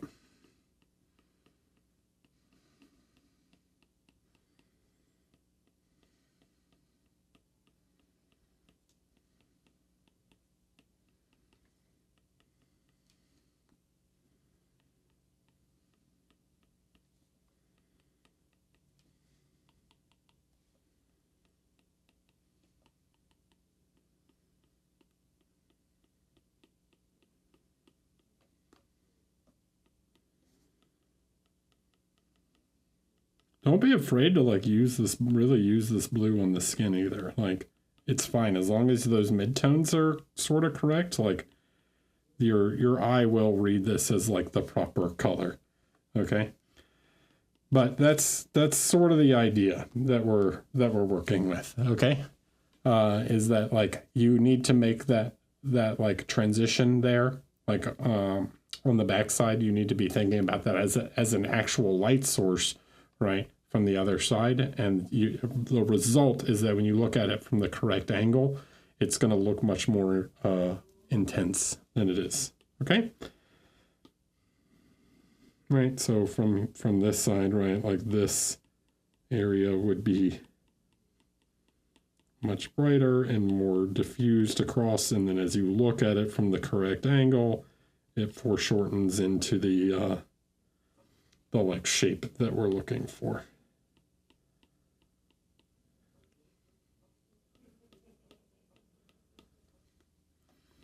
Yeah, all right. I hope that makes sense for everyone. Other than that, man, like, yeah, like the colors and stuff, the general shape and lighting and stuff is like working quite well. So just keep up what you're doing there. I don't have too much to say. Like, obviously, yeah, some stuff could be cleaner and blah, blah, blah, but the actual lighting effect is the thing I wanted to get across. Okay.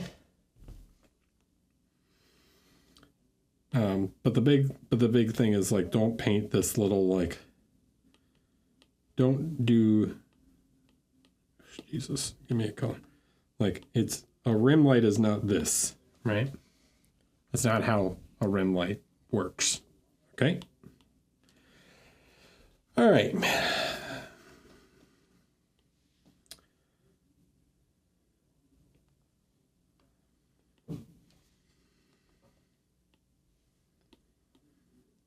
Baby stapler, resin bee sentry, going for poison toxic ground effect, blah, blah, blah, yellow on the dragonborn, sword knife, B&M. There are 2 holes in the ground where I plan to do a shallow water effect. Started doing light and shadows on the tree roots and the dragonborn. Need help selling the idea of a toxic ground. Can you give me advice on highlights and shadows, dragonborn tree root? Okay. All right.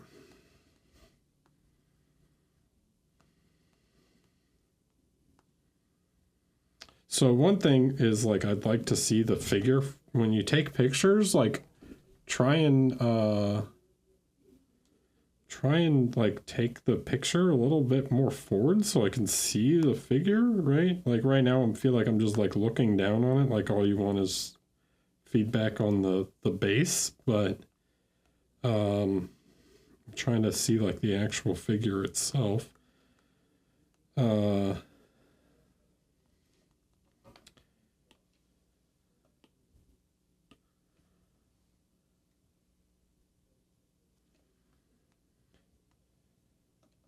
Okay. Right now I'm kind of losing, like, I'm sort of losing what I'm supposed to be looking at, right?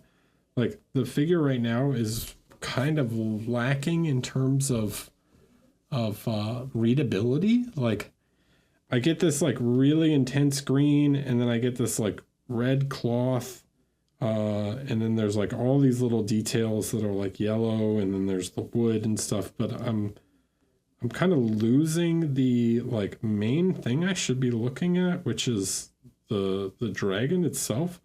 And the dragon is like ultra green. Okay. It is like neon. I don't even want to say like neon. It's like radioactive green. Okay.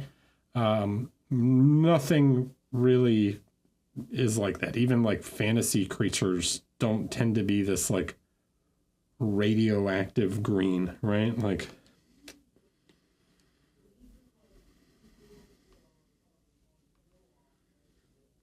green dragon.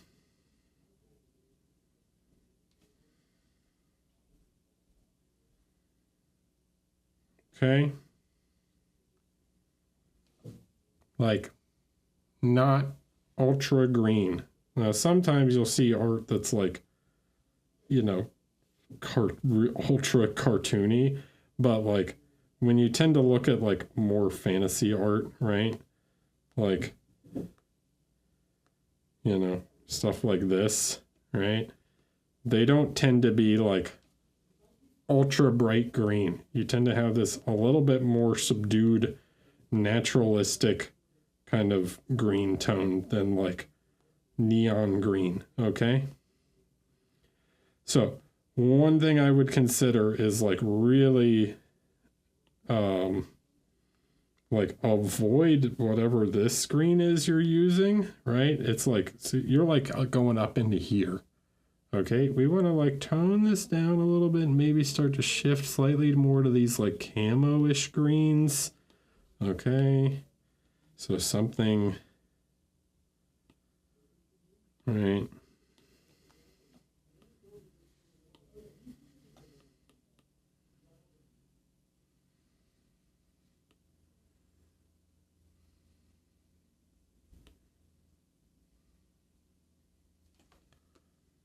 Something more like this, and then we can kind of play with like even some like yellowish tones. All right.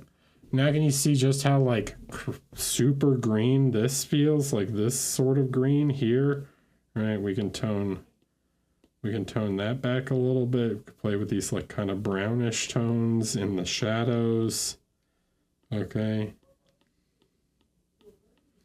And the result will be like a much more like realistic kind of greenish skin tone for the dragon, right?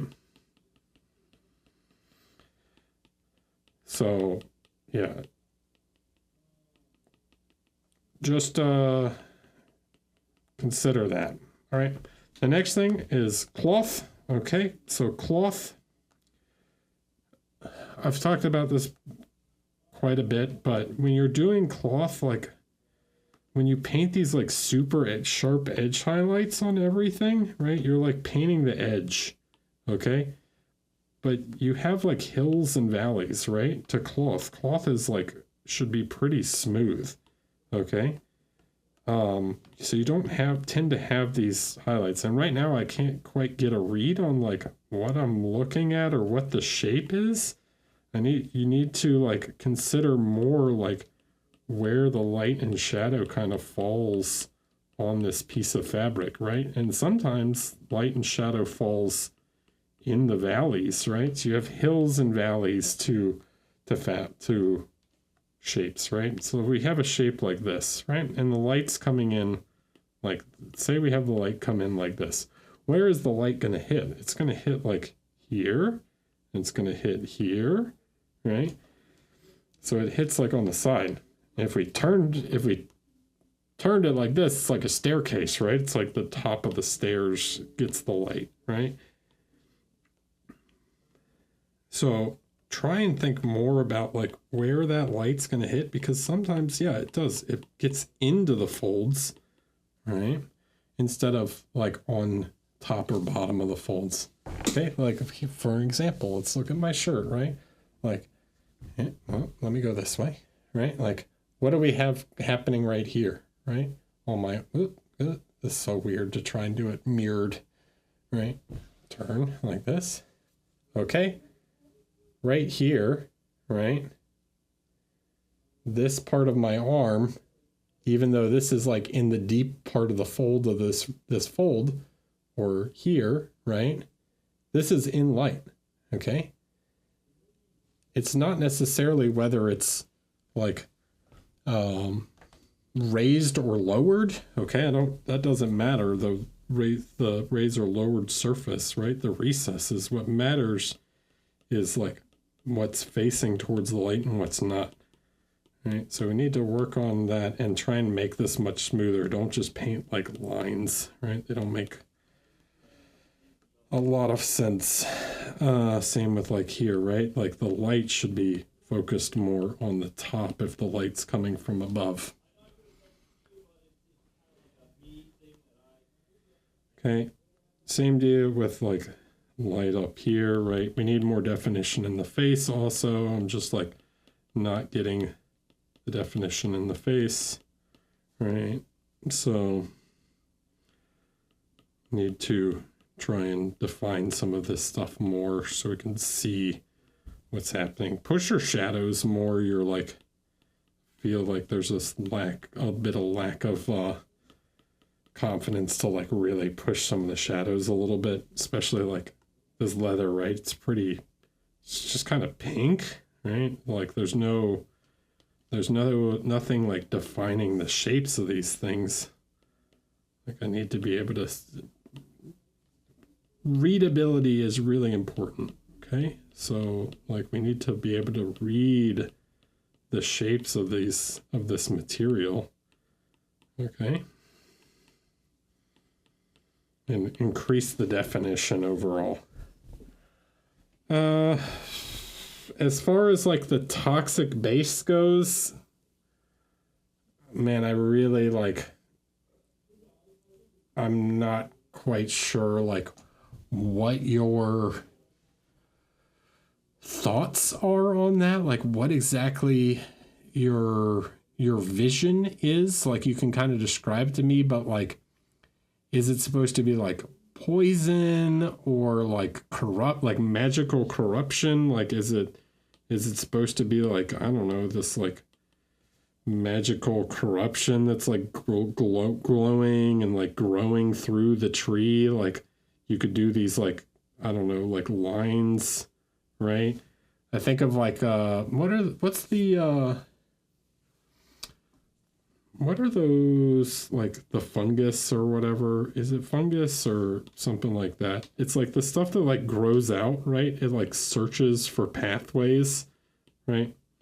So you could kind of do something like that, where it's like searching for these pathways and like kind of like glowing out like that or something. You guys know what I'm talking about? I don't think I'm describing it very well, but there's like, yeah, it's like a spore or whatever that like, you know. Am I crazy? Anybody know what I'm talking about? But anyways, you could do like something like that. Or you like, or if you're talking about just like death and decay, yeah, like a slime mold, exactly. But like make it more magical, right? The other kind of idea, like you could use like mushrooms and stuff if you're going for more like death and decay. Mushrooms tend to represent decay really well. So things like that. Mycelium pathways, yeah, probably. So other things like that can kind of portray like death and decay quite well. But yeah. Yeah, work on definition. Like you really got to work on definition here, and then try and like. Here's the thing about saturation, and I've talked about this before. When you take everything, let me look this up. So I've talked about this before, but this is another concept. All right, so brightness and value are two different things. Okay. This one's slightly easier to understand. So I'm going to refer to brightness and value first. Have I ever traveled on a plane with my airbrushes carry-on? No, but I don't think you shouldn't have any problem with that. So brightness and saturation. Oh, no, actually, I don't think I have. So brightness and value, right? Let me grab a bottle. Okay.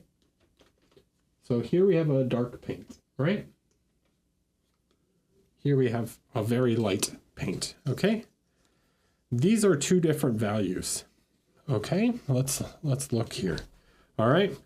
This has a very dark value, right? It is very close to black, okay? And this is white, right? This is brighter than this, yes? They have, like, in terms of brightness is always in context, okay? This has a dark value, this has a light value, all right? Has the value, I just turned the light off. Has the value of those paints changed at all? Is this, you can't even see it, but you can see me waving it around, right? Has the value of this white paint changed? Maybe you can see my hand, like, slightly, right?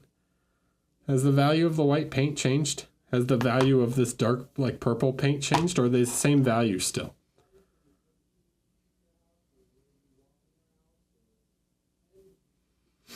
Anybody?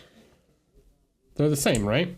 Whether the light is on or off, the physical paint has not changed. It's still the same value, right? But the lighting has. So the brightness has changed, yeah? So the white's still white, but the brightness of the room, right, is much darker now. Okay? Let me turn this light on, maybe. Yeah, you should be able to see it, yeah?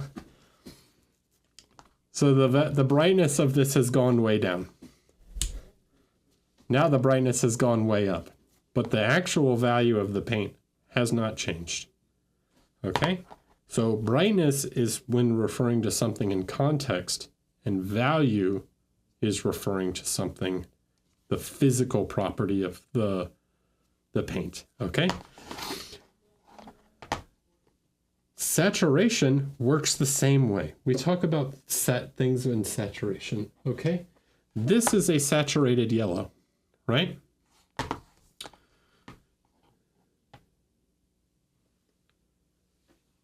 Correct? Yes? How about this? Hold on. Let me grab another one. Here's another yellow, right? Which one's more saturated? This is more saturated, correct?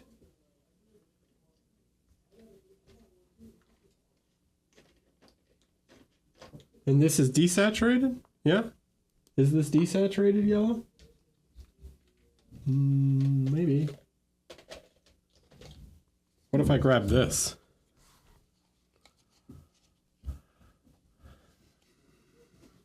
This is more saturated than this, right? So is this desaturated or saturated? This is desaturated now. This is somewhere in between. This is still saturated. Slightly less desaturated, right? And they're all yellow. It's so relative, right? It's about context. Saturation is not a property of paint. Saturation is just like brightness, where we refer to something in context, okay? So, what I mean by that, the actual property of the paint is called chroma, okay? This is a high chroma pigment, okay? This is a medium chroma pigment, and this is a low chroma pigment, okay? If I turn the lights off, right, the saturation has changed, okay? Now these look very similar in terms of saturation because the lighting has changed, right? This looks even more gray maybe now that the lighting has changed, okay? So saturation is about context, right? What it's next to, right? How the lighting is, okay? But the chroma has not changed at all, right? Whether the light is on or off. Okay, so the chroma and the value is intrinsic to the actual physical object. All right. Now, when talking about saturation, right? When you talk about using saturated colors, let's go back to the dragon real quick. All right. When you're talking about using saturated colors, and everything is high saturation, right? When everything is highly saturated, okay? Nothing is saturated, right? Because you need the contrast between things that are high chroma and things that are lower chroma in order to create that contrast so that certain colors appear more saturated than others. When you paint everything in like with maximum saturation with really high chroma, you don't get that contrast between the two in order to create more saturated objects, right? I hope that made sense. I understand that was kind of complex, but right, it's about context. All right, next one. Hey Eric, this is a Golden Demon entry. It placed at NPO and received Golden Standard. I'm looking for feedback to punch it up a notch. Okay. Malkfizzle.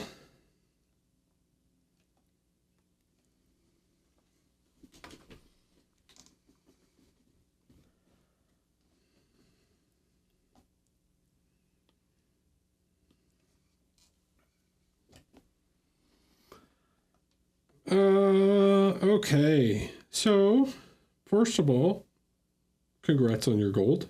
Seems well deserved. Quite cool. It's a cool figure. I think the paint job is going quite well so far. Here's what I would say. Here's the I'm gonna give you the bullet points on what you can do to improve this guy for Golden Demon. Okay, Golden Demon values one thing very highly. They value consistency. Okay, consistency is like everything to them. They're looking for like everything to be like, well, if you're going to render everything to like a high standard, they're looking for everything to be rendered to that same standard. All right. So if you're going to do like a certain level of detail on something, like up here, you've got this nice level of contrast and detail and like all these little cracks and things. Okay. That needs to repeat down here. So you cannot like skip on certain parts, right? Like where are like the highlights and stuff down here on the feet, you know, like where's my highlight like on this part of the leg? Okay, we've got to like define everything and like really push like the level of finish on everything. All right. The next thing I would say, you can definitely like some of the blending here could definitely be better on like the arm and the skin. But I also think you could like push in some color here. Okay, so like some of this like pinkish sort of purpley tones, right? These sorts of things, like play around with the color a little bit, like try and like add some of this stuff into the shadows. All right, like add some variation, right? You've got these like nice browns and things, like we can add some of that stuff into these areas, and then like even pushing some of this like pinkish guy, right? This more pinkish tone into certain areas, like why not around the eye? Like maybe it's a little more pink around the eye, right? They're going to be looking for these like little touches and like little decision making that creates like more interest, right? Like play around with some color, really like work on hyper defining things. Okay. And then you can like play around with more like effects, right? Like maybe there's some like of these, like maybe you do some of these little like veins under the skin or something, you know, like this is like after you've like made sure everything is like super detailed, right? Like then you can play around with more effect based stuff. Okay. The next thing I would say is on the base, it's just gray, dude. Like, this could have way more interesting color to it. Like, where's some of this rust, like, on the base, right? We can, like, I get it's like rocking concrete, but like give it some like dust, you know, play around with the color in some of these areas, right? Like work in some of these other tones. Okay, so it's not just like boring gray, right? Like use some of this greenish in here, like maybe there's some random slime that's like collected and growing on this crap, you know. Like play around with some color. Like this rock does not just need to be solid gray, right?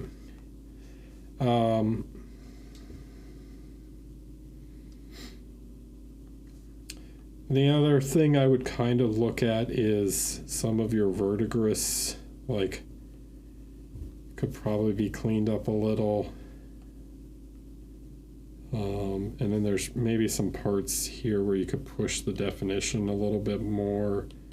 Like, you know, you're using this kind of like dark reddish brown, right? Some of this like dark orangish red thing, you know, like really want to come in here and like push this like almost black, right? Like we want to make sure that there's like a high level of detail on all this stuff, and then you got to come back, right, with this.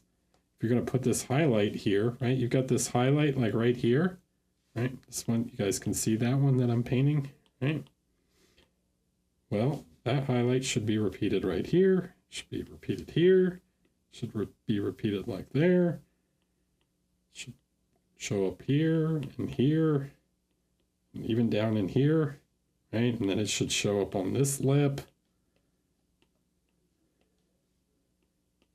and show up here, right? These are the consistency things, okay? Like you have to be hyper consistent. Like everything has to be like, if you do it somewhere, you got to do it everywhere, right? Like what can be considered like creative freedom decisions in like more artistic painting, I guess you could say, like sometimes doesn't fly in Golden Demon, right? Like they're looking for very specific things, right? Tends to just be how they judge, okay? So really like push. If you're gonna edge highlight, right? You're gonna edge highlight like this. You got to do it kind of everywhere, right? You can't just like sort of do it, okay?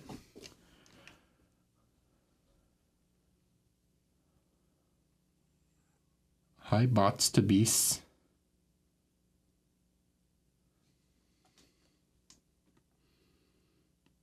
How do I know you're not a bot?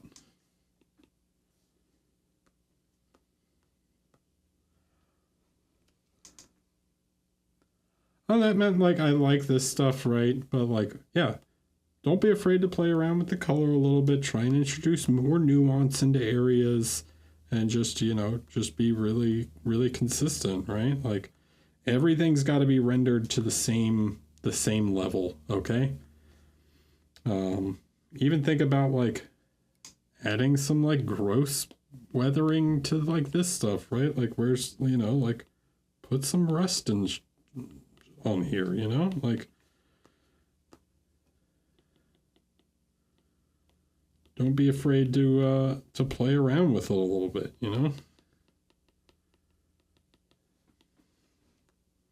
All right.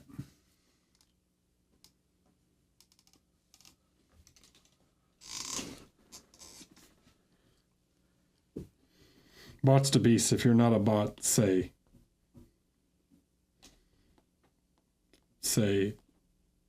I'm not a bot.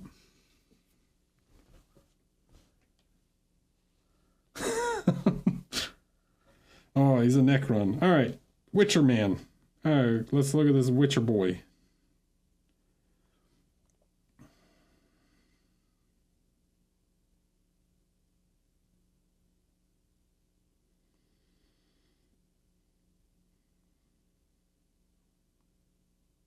How many more we got to do?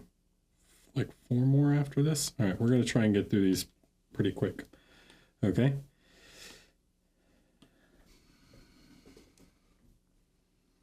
All right, I believe you, butts. Okay. So, it's going pretty well. Okay. I like kind of where it's at.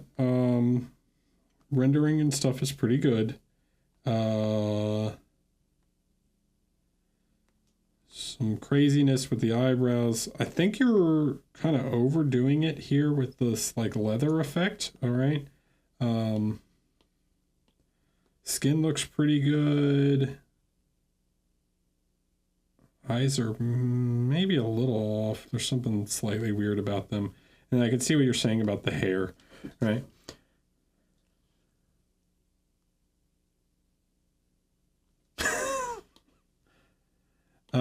Okay, so one thing about the hair, right? Like, what are we doing to the color? This kind of goes from this like nice yellowish to the sort of brown, right? But there's not a whole lot of change in tone. This has like a bit of this yellowish feeling, even though it's like blue, right? It's got this like slightly warmer feeling to it. Skin also kind of goes through these. All right.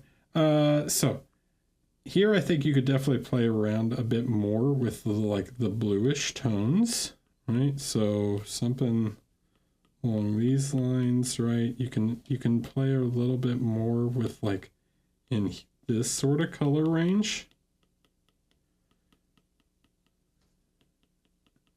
to make this gray more interesting, so it's not so just like flat gray.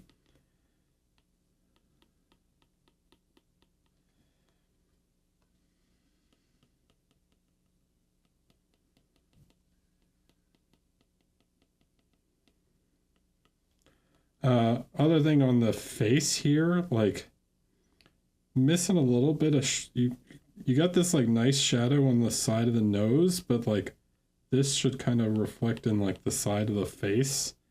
Okay, so we're gonna have the light coming from this side, like the side of his head should be a bit more in shadow, right?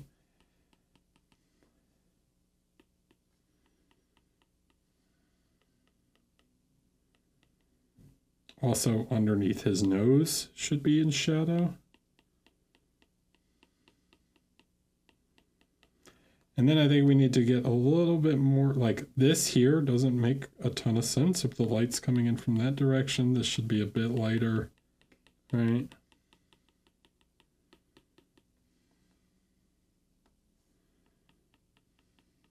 I like the like color variation you have. But yeah, we can round over some areas, and then we're missing some of these like mid-tone qualities in the nose. Like it just goes from light to shadow real quick. So try and get a little bit more of this mid-tone in there. I think we could also make him like, I don't often recommend like overemphasizing some of these wrinkles in the forehead, but I think for a character like this, like you can go a little heavier handed on these sorts of effects because of the like the nature of the character is a bit more grizzled and intense.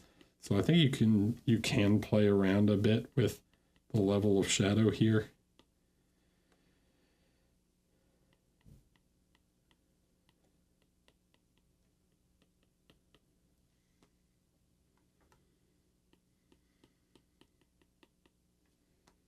All right, something like that.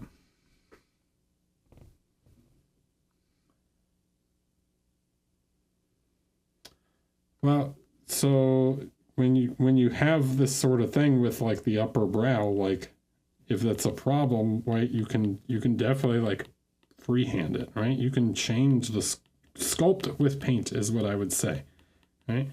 So you can create some you can choose to emphasize certain things, right? And then the other thing is here, you want to think about like this part of the brow would probably get a little bit more light on it. All right, something like that. The next thing is like, how do we change the color temperature of the white, right? You're going like to this icy blue sort of color on the hair, like this little bit of like warm color here in the middle, like just where you change the, let me do this on another layer so you guys can see it. So if we add this like bit of warmth to the mid-tone, or like the transitional tone, right? I'm not going to change the lights or the shadows at all. All I'm going to do is add this like slightly more warm intermediate gray in between, right?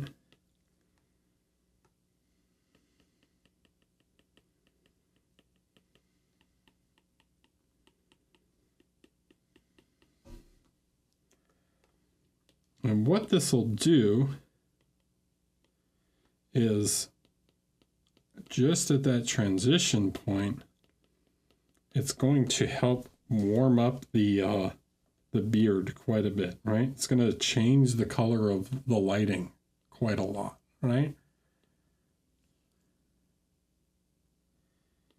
Okay, so you can see the difference between like, I didn't touch the lights at all. I didn't touch the shadows at all. Just by introducing a slightly warmer color to the intermediate tone, it makes those that lighting really change color.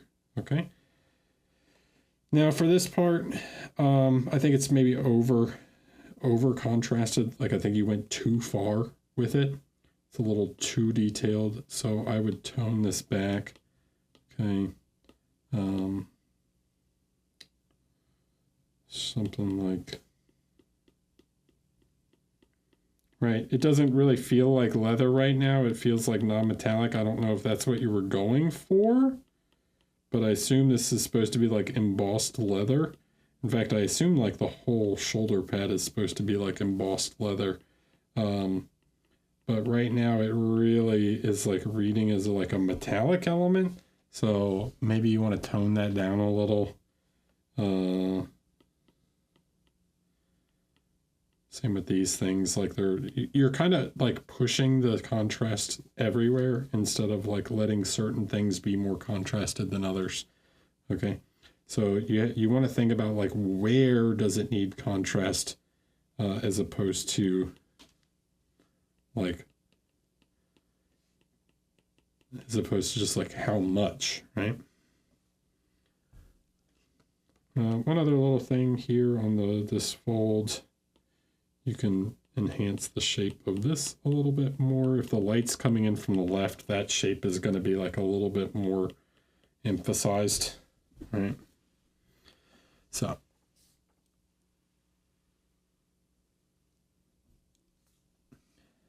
All right, next one. Ricky, first feedback post. Hey, look, another one of these guys. All right. I've never seen these before. I've seen this model once or twice. So what are my big points of feedback? So one thing is on these guys, right? So I'm just going to jump right into it because I've given you feedback before and we've talked about the things and you know what you're doing well. And I think you're looking for the things that you could improve on, obviously. One of the things here is that like some of this edge definition needs to be enhanced to like make sure I'm on the right layer. Like this needs to be enhanced, right? This can be enhanced. Okay. These things are crazy. These have 3 edges. We talked about danger edges in the class. I've talked about danger edges on the stream before. You have to define all the edges. Right? Paint all the edges, but then one of the edges is specifically more intense than the other ones, okay? This here also is an edge, so we need to connect this edge the bottom to this one, and that light would reflect inside there. Okay, so all this stuff has to have edge definition, right? Sometimes it's through dark edges, sometimes it's through light edges, but everything has to be defined, okay? Like this would catch some light here.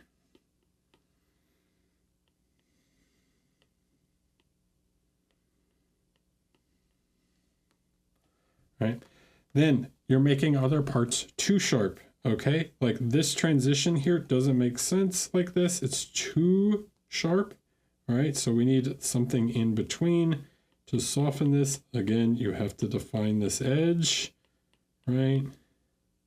This edge also needs to be defined.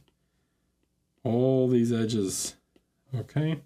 But beyond that, like we need to soften.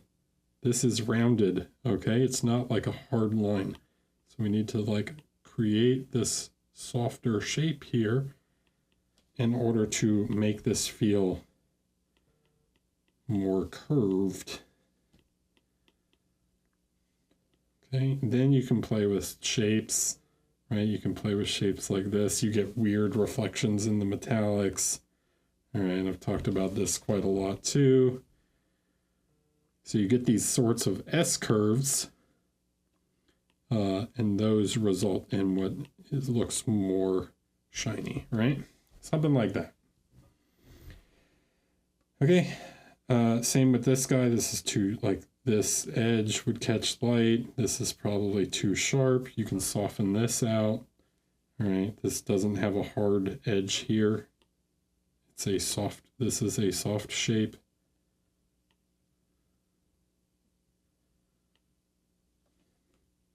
This is the hardest part of this model. This is not a hard edge.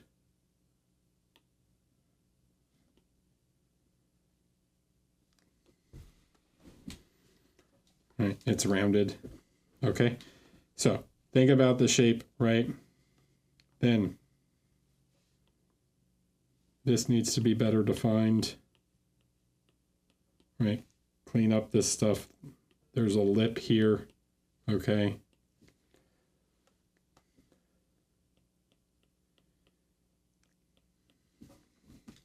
Right, something like that. And then you can come back in and define the edge more.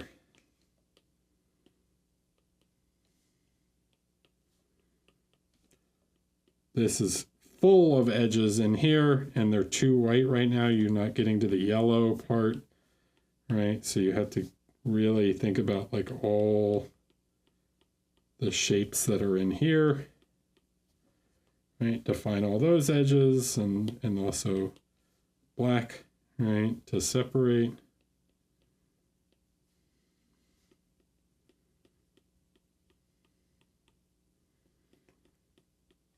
The lesson of tonight is definition, okay? This is the big theme of the night, right? Defining, okay? Where to define certain things and where not to define others. Okay, so, right, you're over defining things that don't need to have definition, right, because they're rounded, and then you're leaving other areas that are hard edges undefined. So we need to define the hard edges and leave the soft edges less defined, right? This is a hard edge. It needs to be defined. Right? Hope that makes sense. Now, last little thing on him. Okay? This is probably too strong. Okay, I'm going to come in with like a mid-tone. I'm missing a little bit of an intermediate tone here. I'm going to grab something like this. Right? This is too strong. This doesn't need to be this strong.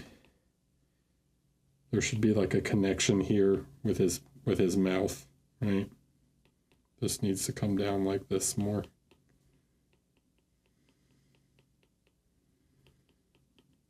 Right? That's not a hard line, so we soften it. Okay. This shadow under his eye is too strong. Okay, it's on the light side. Soften it, right? It's not a hard shape. There is a shape, there is a change in plane there, but it's not that intense. Okay, and then we're going to grab this intermediate tone here, and we need to soften this out, right? Round this over, round this over. Right, well, what does need to be defined, right? Round this over. The bottom of his chin needs to be rounded over, right?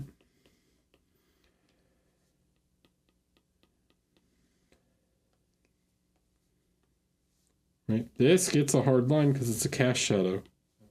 This drove me nuts in the class also. This is one thing everybody messes up on this.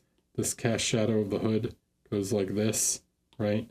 That means if there's a line like this, that means the line of the face should also go like that, right? So what that means is that this part of his face is not actually in shadow, right? Look at how it connects to the hair. It goes like this. It goes ring, ring, right?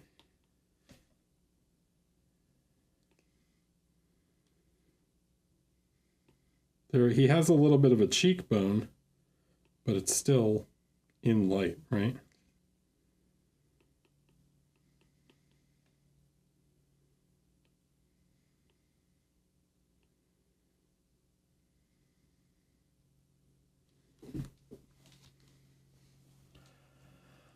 Ba-da-ba-da-bum-bum-bum. Done.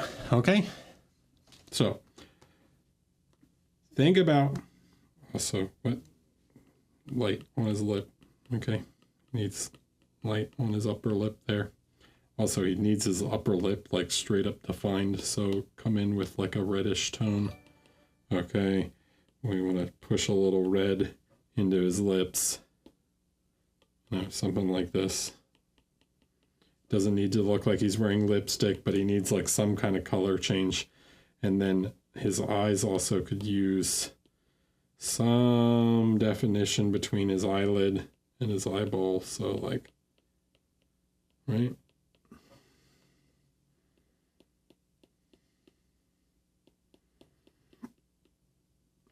Define where you need, don't define where you don't. All right? Thanks, Murr. Prairie Doggo 1, hello. Xtifer, I feel like I missed you. I'm sorry. Welcome. Okay. So see the difference, right? See what the edge definition does to the figure, right? We got to get those black lines and edges where we need them to, but then also smooth over the shapes that don't need them, right?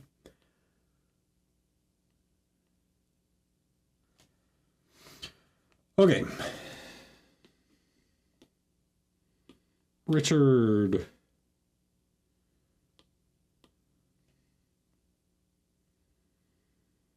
Looking to wrap this up this weekend. Any thoughts would be appreciated. Okay. Hi, Doug.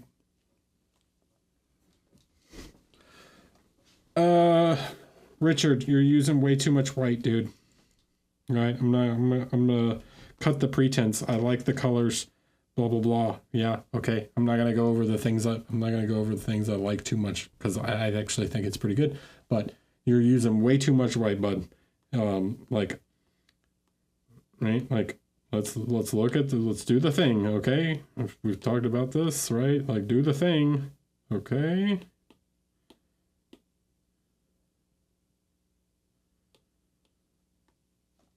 Got the same highlights on them, right? This is supposed to be a darker, this part of the cloak here is supposed to be a darker material than this, right? So this is a light green, this is a dark green. Right now, the highlights are like the same. His face is darker than some of the other areas, all right? So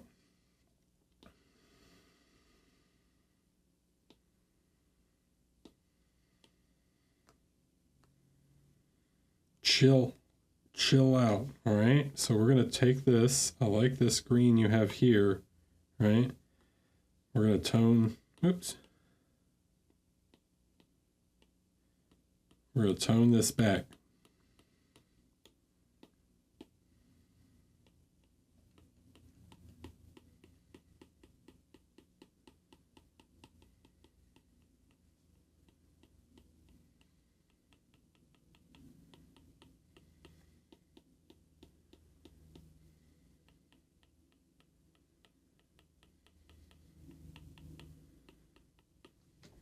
If it's supposed to be a dark green, it needs to be darker than the other one.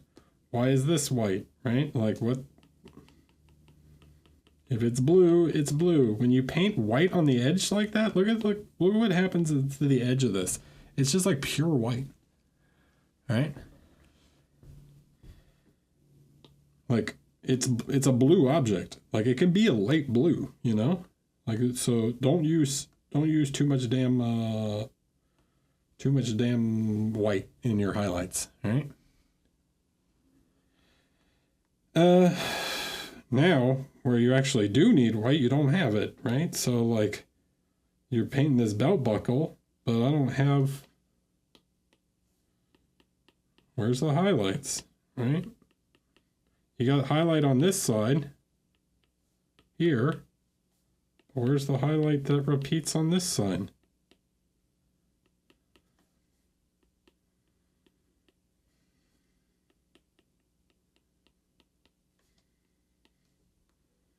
Okay.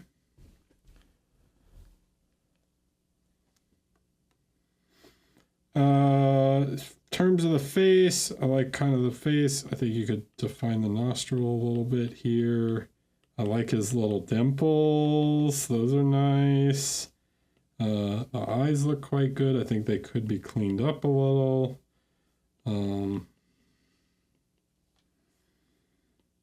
Yeah, general shape is quite nice. I think you can maybe push some of this shadow a little bit more. Right, this here. Now we've got this shadow here, right? But what's it over? Well, I guess it's pretty close. I guess you did a pretty good job there, right? I think you could adjust his bottom of his jaw a little bit, maybe connect this some. Round out his cheeks a little bit.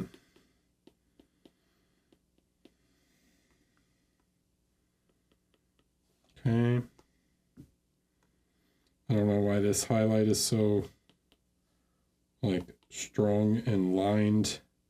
Round that over a little bit. Give him a little highlight like here. Okay.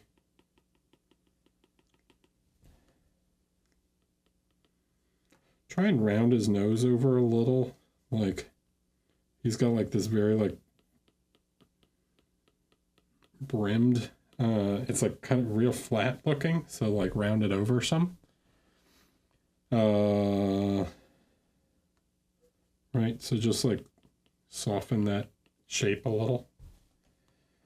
But yeah, okay, so just think about the color, right? And like chill on the white edge highlights, okay? And or glacier blue or whatever you're using. I don't, it doesn't matter.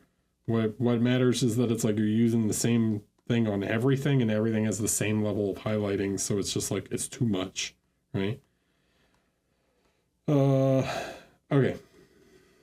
And then if we move this, right, like that's just little face adjustments and some like this and this, right? You can move this down underneath. Right, now we can go back to this. Like look at the difference between like this and this, right?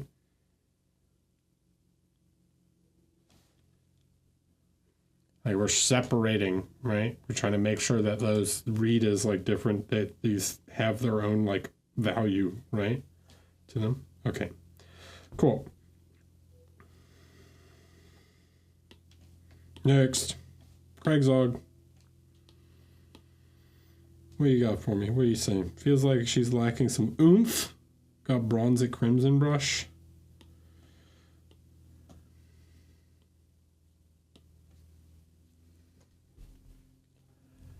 Yeah.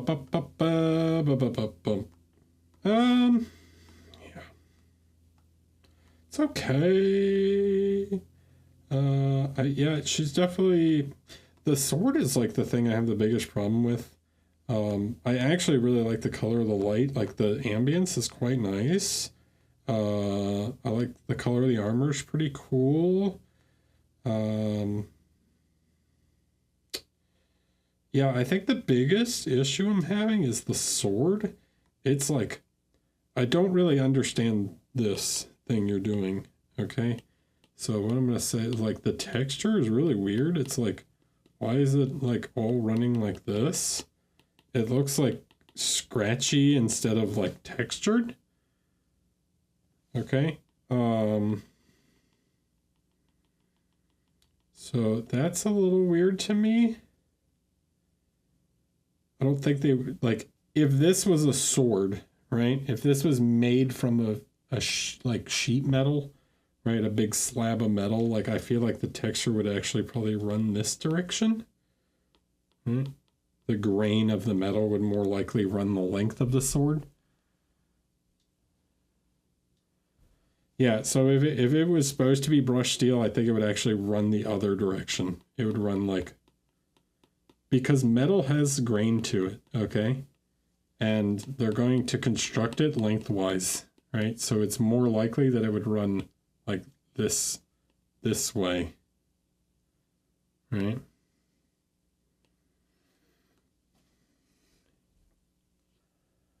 And it's way too thick right now. Like it's too heavy handed to appear like a brushed metal. Brushed metal is going to be much thinner, right? So that's one thing. That's kind of the thing that's really bothering me. I also think you could like tone the sword way down here towards the end. This is going to help like draw more attention towards the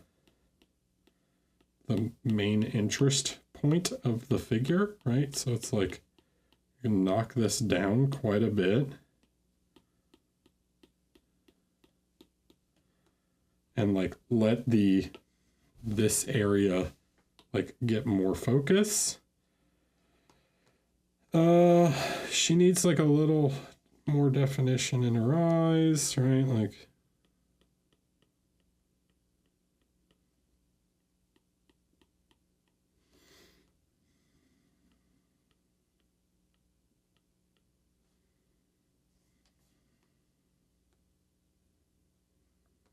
her eyebrows are kind of skinny also. Like she had did you paint the eyebrows? Or is that just like the sculpt? Can't quite tell. But yeah, so that's one thing, right? Things like this like could be a little heavier handed in terms of definition, like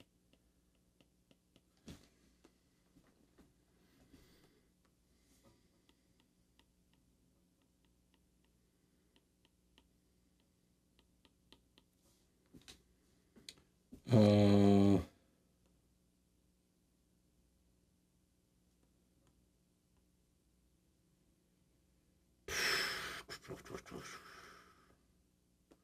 yeah, and then there's like no definition on these wraps. This is the definition. Yeah, it's kind of interesting because you have parts that are like super well defined. Like this is like ultra super well defined, right? Like really nice here on the metallic part of the arm, but then there's like nothing on these straps. Like I can't read them at all.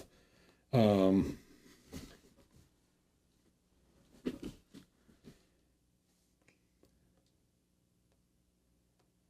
some of the volume here on the fabric is a little on based on the light source. Like I think it would probably be a little more like this.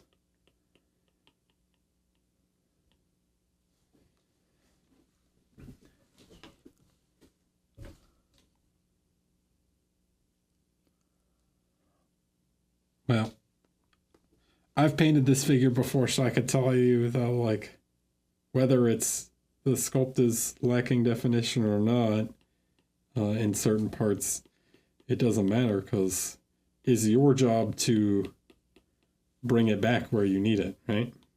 If you gotta freehand it, like you gotta freehand it, you know?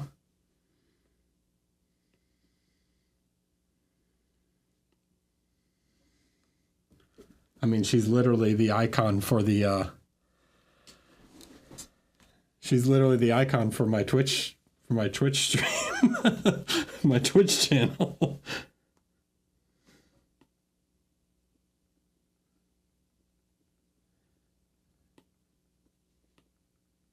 So,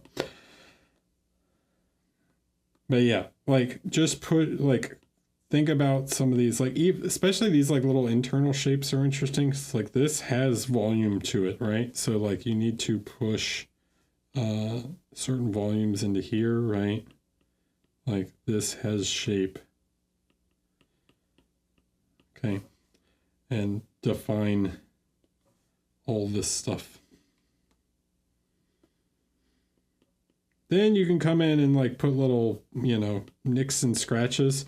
Here's another little issue I'm coming across is like you've done a lot of like little weathering and scratching, but then like you didn't quite push like it starts to become noise at a point where if you do too much of it, right? Like it starts to lose shape, okay? So when you're doing this sort of like weathering, okay, I would look how like tank modelers and stuff do it, or even like guys that do Gundams. Like, let me ask a question. Where do you guys think that she would have the most scratches on her armor?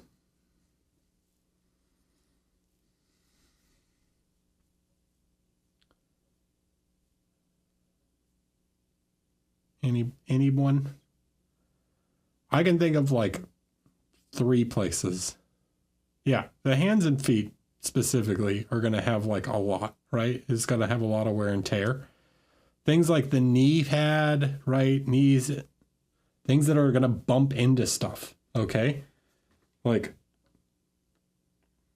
so anything that like juts out, right? So like here on the feet, like the toes should really be the parts that have like the most damage to them, right?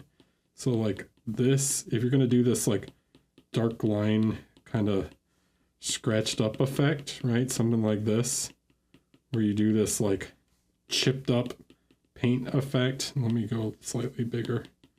Right, you can do this kind of like line thing, and then you come back with like a gray or whatever, right? And it's like the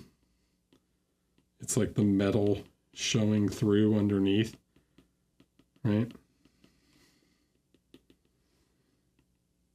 But it's like things like the toes, and like you did it a bit here, right? But like those are the parts that are going to have the most damage to them. Like here in her like the stomach area doesn't really make sense to have a lot. Like this scratch doesn't make a ton of sense, right? Things like around her elbow here, like the exterior edges are where you're going to get the most damage, okay? So try and think about, right? Try and think about where you're going to get like a lot of edge wear, and then you can play with that in order to create a more realistic, convincing weathering, right?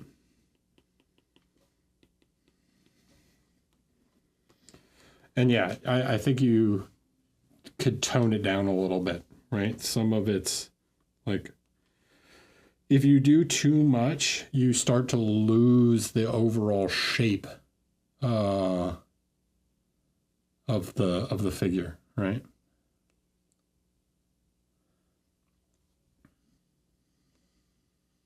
You don't want to lose the silhouette. That's important.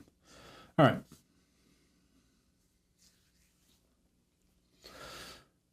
Um,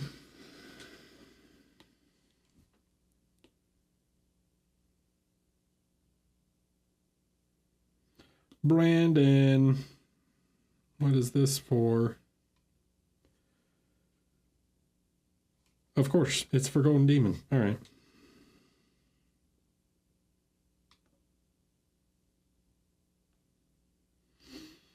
Okay, let's look at this one.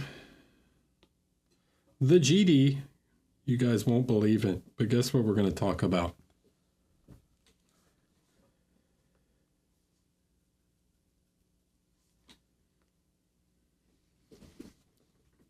No, honestly, like I think this is like looking really good. Like this is impressive. I like the blending.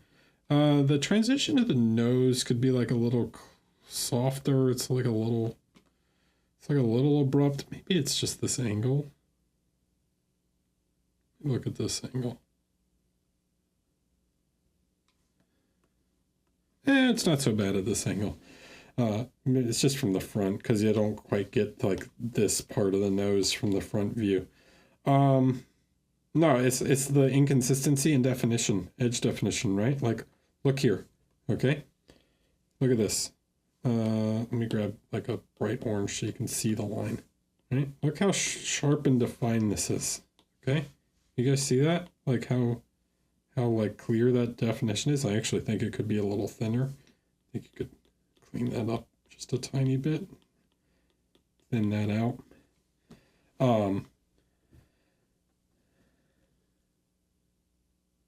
Right? Can you see how sharp that is? Now what's happening here? Right? Like,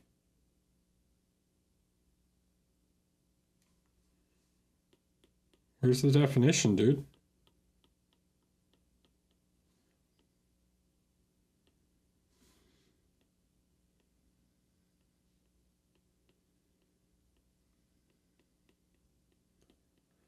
It's not that it was bad, right? Like, but it's inconsistent. And that's the big thing when it comes to GD, right? Or like, they want to see if you're going to do that there, you're going to do this here. Like, they need to, that needs to be like the same, man. GD is really going to that level? Yeah, it absolutely is. That is like 100%. This is like the first thing they look at.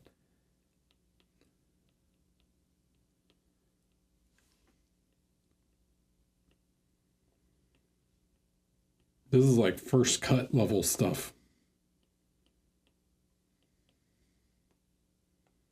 Okay, so just clean up, right? Like this is, there's a lot of edge definition stuff that you could clean up. Like what?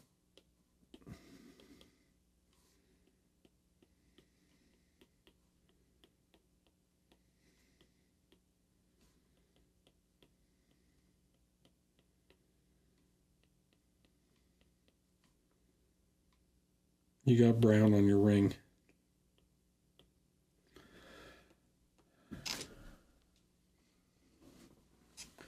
Okay, so that is like the big thing I'm seeing. In terms of like general rendering, like I think it's pretty good. I don't have too much to say about that. I hate these troll models, to be honest. Like I don't understand them at all. But yeah, man, just like try and be a little bit cleaner with like around this stuff. Like come back in really uh like work on defining things a little more. You got some chip paint. Right, like even around this, like this is not bad. And you don't want to go like too dark here, but like maybe something slightly darker to like define that transition between, you know?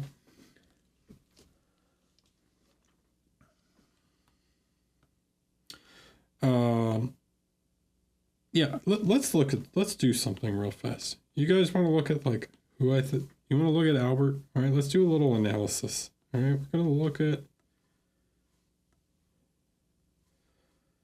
who I think is the best at doing this stuff. Okay? Mr. Slayer Sword winner himself, right?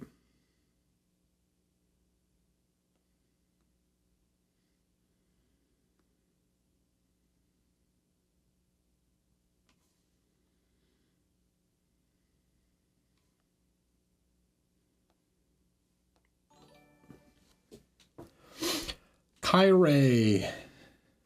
Okay.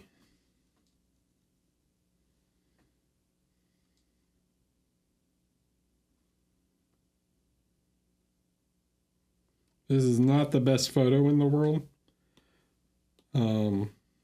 But it should be able to get the point across. The point is like when you look at something like Albert's, right? When you look at Albert, look at the level of edge definition on everything. It's on everything, right? When you look at this figure from here, yeah, he does stuff like these rocks like really soft, right? Nice and soft. But then look at the level of edge definition on like the crack, right? Like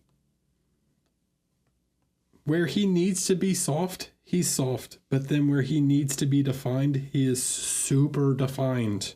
Okay? And that's the big thing. It's also the level of consistency, like the line work on just the rocks, right? Like it looks like it's rendered in a damn computer, okay? Like,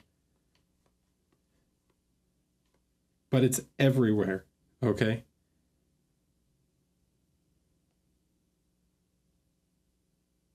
So this is what I'm talking about, right? Like look at this scroll, okay? Every edge is super defined, right? Where he needs it to be smooth, he's smooth. Where he needs it to be hyper defined, he's hyper defined. The point is consistency, the level of edge, the level of like line weight, okay? Like the line work itself is super consistent, right? Like the thickness of the lines is really consistent all across, okay? So like this is what I mean when it's like, if you want to compete in Golden Demon, right? First of all, you're not going to compete with Albert, I'm sorry. But if you want to, like, this is what you need to be aiming for, okay?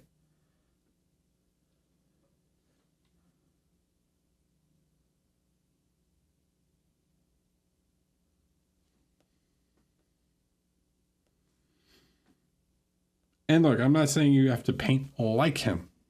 No, you don't have to be Albert, okay? Dave Perryman won last year. Don't. Okay? But Dave Perryman is also super consistent, right? Like his level of line work, okay? He has a totally different style. Albert doesn't paint in the heavy metal style, right? Dave Perryman does. But they're both ultra consistent. And that's what the number one thing they look for is. Okay? If I could judge, like, you talk about, people think that there's some, we don't need to look at that anymore. People think that there's some, like, oh, you have to paint in this style, or you have to do this, or you have to do that. And the only thing you have to do, okay, if you want to do well in Golden Demon, the number one thing you have to do is be consistent.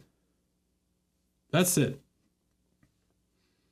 After that, then you can work on style and like all these other things. But you can paint a damn like heavy metal marine to an ultra like clean finish and do well. All right. Or you can paint like Albert, right? There's two ways to go, right? Like there's a bunch of ways to go, but